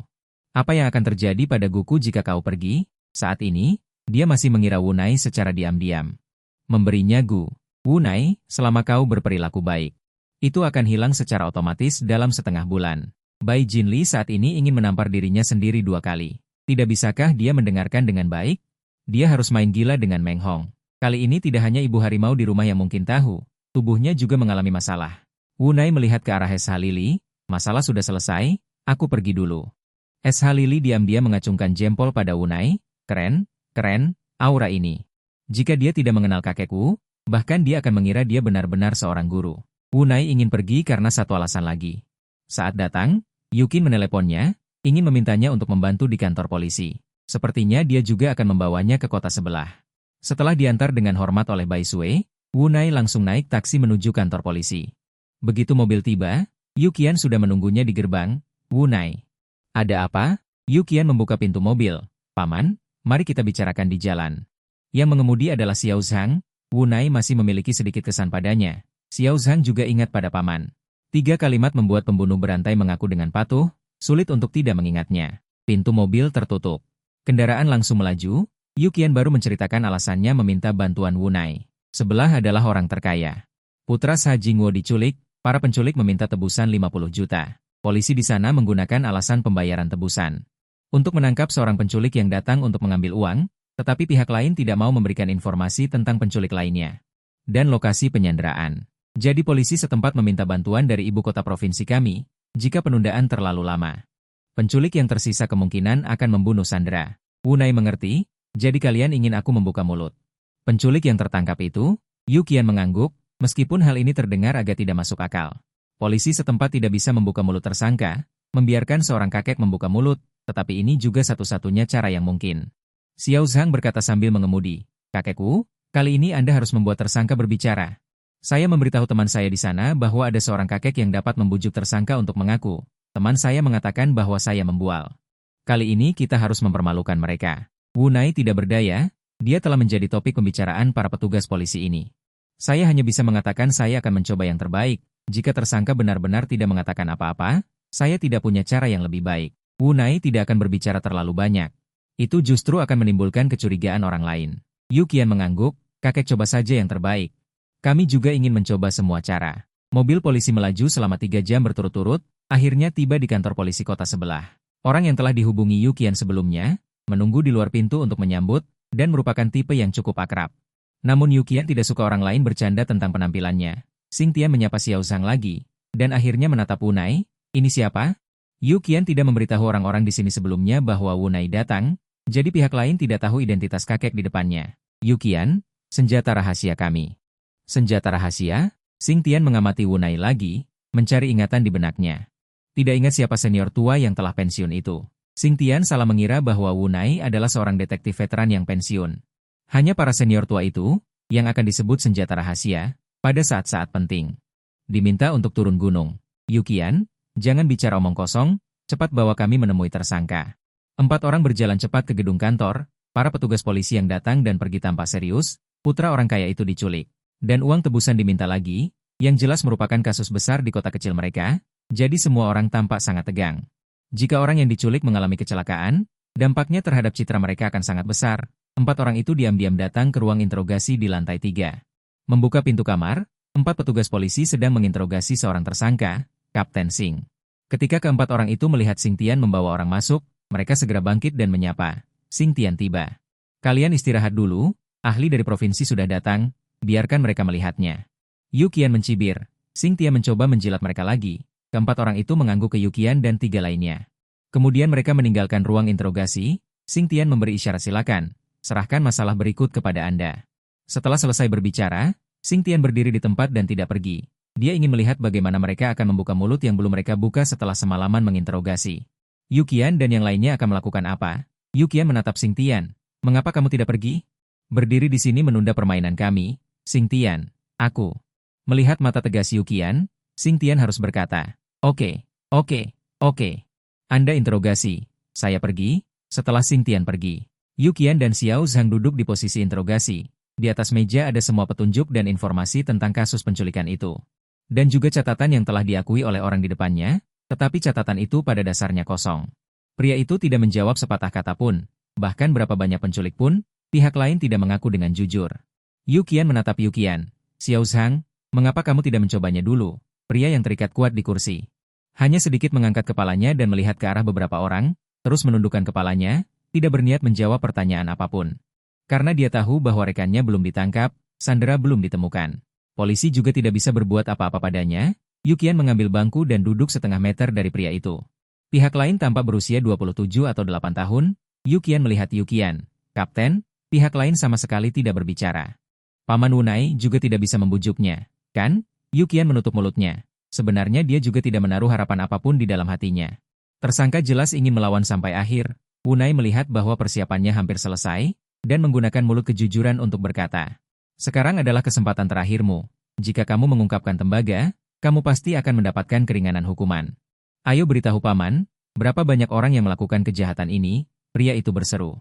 3 kejutan dari Yu Qian meningkatkan harapan hidup selama 60 hari. Dengan suara keras, Xiao Zhang di belakang hampir jatuh ke tanah karena kegirangan. Ternyata pihak lain benar-benar mengaku. Wunai menoleh dan melihat Xiao Zhang melambaikan tangannya berulang kali. Maaf, saya terlalu bersemangat." Wajah Yu Qian menunjukkan kejutan dan ketegangan. Jumlah pasti orang sudah ditanyakan. Akankah pihak lain menjelaskan keberadaan 2 tersangka lainnya dan tempat mereka menyembunyikan sandera? Setelah pria itu menjawab pertanyaan sebelumnya, meskipun terkejut, dia masih tidak mengangkat kepalanya. Pada saat yang sama, dia mengingatkan dirinya sendiri bahwa dia tidak boleh menjawab satu kata pun kepada pihak lain. Wunai berkata dengan sungguh-sungguh, "Aku tahu kau pasti dipaksa oleh kedua orang itu. Sekarang beritahu kami posisi mereka, kami pasti akan berbicara untukmu. Berjuang untuk pengurangan hukuman. Katakan, di mana 2 kaki tangan lainnya?" Pria itu menundukkan kepalanya dan mencoba menutup mulutnya, tetapi mulutnya seolah tidak patuh. Memerintah seperti biasa. Pergi ke pabrik semen yang ditinggalkan. Mereka berdua dan anak itu ada di sana. Kemudian ada suara keras lainnya, tetapi kali ini suara itu datang dari Yu Qian. "Saya akan segera memberitahu mereka untuk menyelamatkan orang." Setelah berbicara, dia bergegas keluar dari ruang interogasi. Semakin lama dia menunda, semakin berbahaya bagi anak yang diculik itu. Xiao Zhang membantu. Paman dengan beberapa kata sederhana membuat tersangka mengakui kasus itu dengan jujur. Xiao Zhang berjalan ke sisi tersangka dan meniru nada bicara Wunai. "Anda telah memberikan kontribusi. Katakan padaku siapa namamu." Pria itu merasa sangat bingung karena dengan tidak dapat dijelaskan telah menyerahkan kaki tangannya. Melihat dia masih bertanya kepadanya, pria itu dengan marah mengangkat kepalanya. "Aku adalah ayahmu. Jika Anda tidak percaya, kembali dan tanyakan pada ibumu." Xiao Zhang memuntahkan sedikit air liur dan menatap Wunai dengan paksa. "Mengapa ada perbedaan yang begitu besar dalam menjadi manusia? Saya hanya menanyakan nama, tetapi Paman Wu menanyakan detail penting dari kasus Anda. Mengapa Anda tidak memarahinya tetapi memarahi saya?" Wunai menepuk bahu Xiao Zhang. "Kamu terlalu cemas. Menunjukkan komunikasi dengan para penjahat, pihak lain akan membuka hati mereka kepada Anda." Jadi Wunai mendemonstrasikan lagi kepada Xiao Zhang. Bertanya kepada tersangka di kursi. "Saya melihat Anda tidak terlalu tua. Berapa umur Anda tahun ini?" Ekspresi pria itu mengertakkan gigi, tetapi masih keluar dari sela-sela giginya. Xiao Zhang sepertinya mengerti. Ketika Paman Wu bertanya, nadanya lembut dan ekspresinya ramah. Xiao Zhang membuat ekspresinya lebih ramah dan nadanya selembut mungkin. "Bisakah Anda memberitahu kami dari mana Anda berasal?" Tersangka, "Aku adalah ayahmu." Xiao Zhang menarik napas dalam-dalam, berdiri. Disiplin tidak mengizinkannya memaki. Jika tidak, dia sudah akan mengutuk. Yu Qian dan King Tian segera membawa orang ke pabrik semen yang ditinggalkan untuk menyelamatkan orang. Wunai dan Xiao Zhang ditinggalkan di kantor polisi untuk menunggu. Para petugas polisi tahu tentang sumber daya dari provinsi. Dalam waktu kurang dari 10 menit, mereka menanyakan kebenaran. Seluruh kantor polisi terkejut. Semua bergegas ke ruang konferensi, ingin melihat gaya ahli. Wunai memberitahu Xiao Zhang sebelumnya. "Jangan ungkapkan bahwa dia yang bertanya. Katakan saja itu hasil interogasi kalian." "Xiao Zhang, bagaimana mungkin aku berani?" Dia berkata begitu, tetapi memikirkan dikagumi dan dihormati oleh orang lain, Xiao Zhang masih tidak bisa menahan sudut mulutnya. Sejumlah besar petugas polisi datang ke ruang konferensi, menemukan Wunai dan rekannya. "Bisakah Anda memberitahu bagaimana Anda melakukan interogasi? Bisakah Anda memberi kami beberapa pengalaman? Saudara, Anda tampan dan kemampuan memecahkan kasus Anda kuat." Ada banyak rekan wanita di antara para petugas polisi. Mendengar dirinya disebut tampan, Xiao Zhang merasa melayang. Dia melambaikan tangannya dan berkata, "Rendah hati. Kita semua berada dalam sistem yang sama. Tentu saja saya akan mengatakan segalanya tanpa menyembunyikan apapun. Jika ada kesempatan, saya pasti akan memberitahu Anda dengan baik. Tapi lupakan saja untuk hari ini, yang penting adalah memecahkan kasus." Seketika, para petugas polisi merasa sedikit kecewa. Namun, mereka masih menatap Xiao Zhang dengan kagum. Adapun Wunai yang duduk di belakang, tidak ada yang memperhatikannya. Wunai merasa senang dan santai. Sekitar 1 jam kemudian, tim yang pergi menangkap kembali. 2 tersangka lainnya semuanya ditangkap. Anak yang diculik hanya sedikit terkejut dan tidak mengalami masalah fisik yang serius. Setelah 2 tersangka ditangkap, mereka tidak percaya bahwa rekan mereka akan mengkhianati mereka karena mereka memiliki persahabatan yang erat. Yu Qian datang ke ruang konferensi, menemukan Wunai dan Xiao Zhang yang sedang beristirahat. Xiao Zhang masih menandatangani tanda tangan untuk seorang polisi wanita muda. Dia berkata dengan perhatian, Jika ada sesuatu yang tidak Anda mengerti, Anda dapat menelepon saya. Saya pasti akan membimbing Anda secara pribadi. Petugas polisi wanita itu malu. Kemampuan memecahkan kasusnya kuat, dan dia lembut dan ramah. Bukankah ini objek kencan idealnya? Aku akan meneleponmu. Yu Qian berjalan ke sisi Xiao Zhang. Ingin melihat apa yang dilakukan orang ini. Xiao Zhang tidak menoleh ke belakang, tanda tangani sebentar. Saya ingin bertukar pengalaman dengan wanita cantik ini dulu. Yu Qian menepuk Xiao Zhang lagi. Xiao Zhang menoleh dengan kesal. Aku bilang kenapa kamu tidak punya sopan santun? Kapten, kamu kembali. Yu Qian bertanya. Apa yang kamu lakukan? Bahkan memberikan tanda tangan kepada orang-orang? Xiao Zhang menggaruk kepalanya dengan canggung. Semua orang terlalu antusias. Saya tidak enak menolak. Polisi wanita yang sedang bertukar pikiran dengan Xiao Zhang. Melihat Xiao Zhang bersemangat di detik sebelumnya dan pengecut di detik berikutnya, dia tidak bisa menahan rasa ingin tahu. Xiao Zhang berkata kepada polisi wanita, hubungi aku lewat telepon nanti. Sibuklah dulu. Polisi wanita itu terpaksa pergi. Xiao Zhang merasa lega. Untungnya, Kapten tidak tahu bahwa dia berpura-pura menjadi ahli interogasi. Jika tidak, dia pasti tidak akan melepaskannya. Yu Qian berjalan ke sisi Wunai. Mata besar Sa Jingguo ingin berterima kasih secara langsung padamu. Apakah kamu ingin menemuinya? Sa Jingguo memang orang terkaya di kota ini, tetapi di mata Yu Qian, dia tidak berarti apa-apa. Aset keluarganya di kota ini pasti bisa menghancurkan Sa Jingguo. Tentu saja, jika Paman Wu ingin pergi. Melihat orang itu dan meminta beberapa keuntungan, dia tidak akan menghalangi. Wu Nai. Sudahlah, bertemu hanya akan mengatakan kata-kata terima kasih. Tidak perlu mendengarkan. Yu Qian mengangguk setuju. Aku juga berpikir begitu. Xiao Zhang di belakang terlihat cemas. Itu orang terkaya. Jika kalian tidak bertemu, biarkan aku bertemu dengannya juga boleh. Yu Qian. Paman, istirahatlah sebentar. Setelah aku selesai di sini, aku akan membawamu kembali. Siang. Liu Mei menelepon untuk menanyakan apakah dia akan kembali makan. Wu Nai sudah makan permen di kantor polisi, jadi dia memberitahu pihak lain bahwa dia tidak akan kembali. Yu Qian sibuk sampai jam 2 siang baru datang menjemput Wu Nai. Maaf, Paman. Membuatmu menunggu lama. Mereka meminta kami untuk memberikan beberapa pengalaman. Mau bagaimana lagi, kami hanya bisa menghadapinya.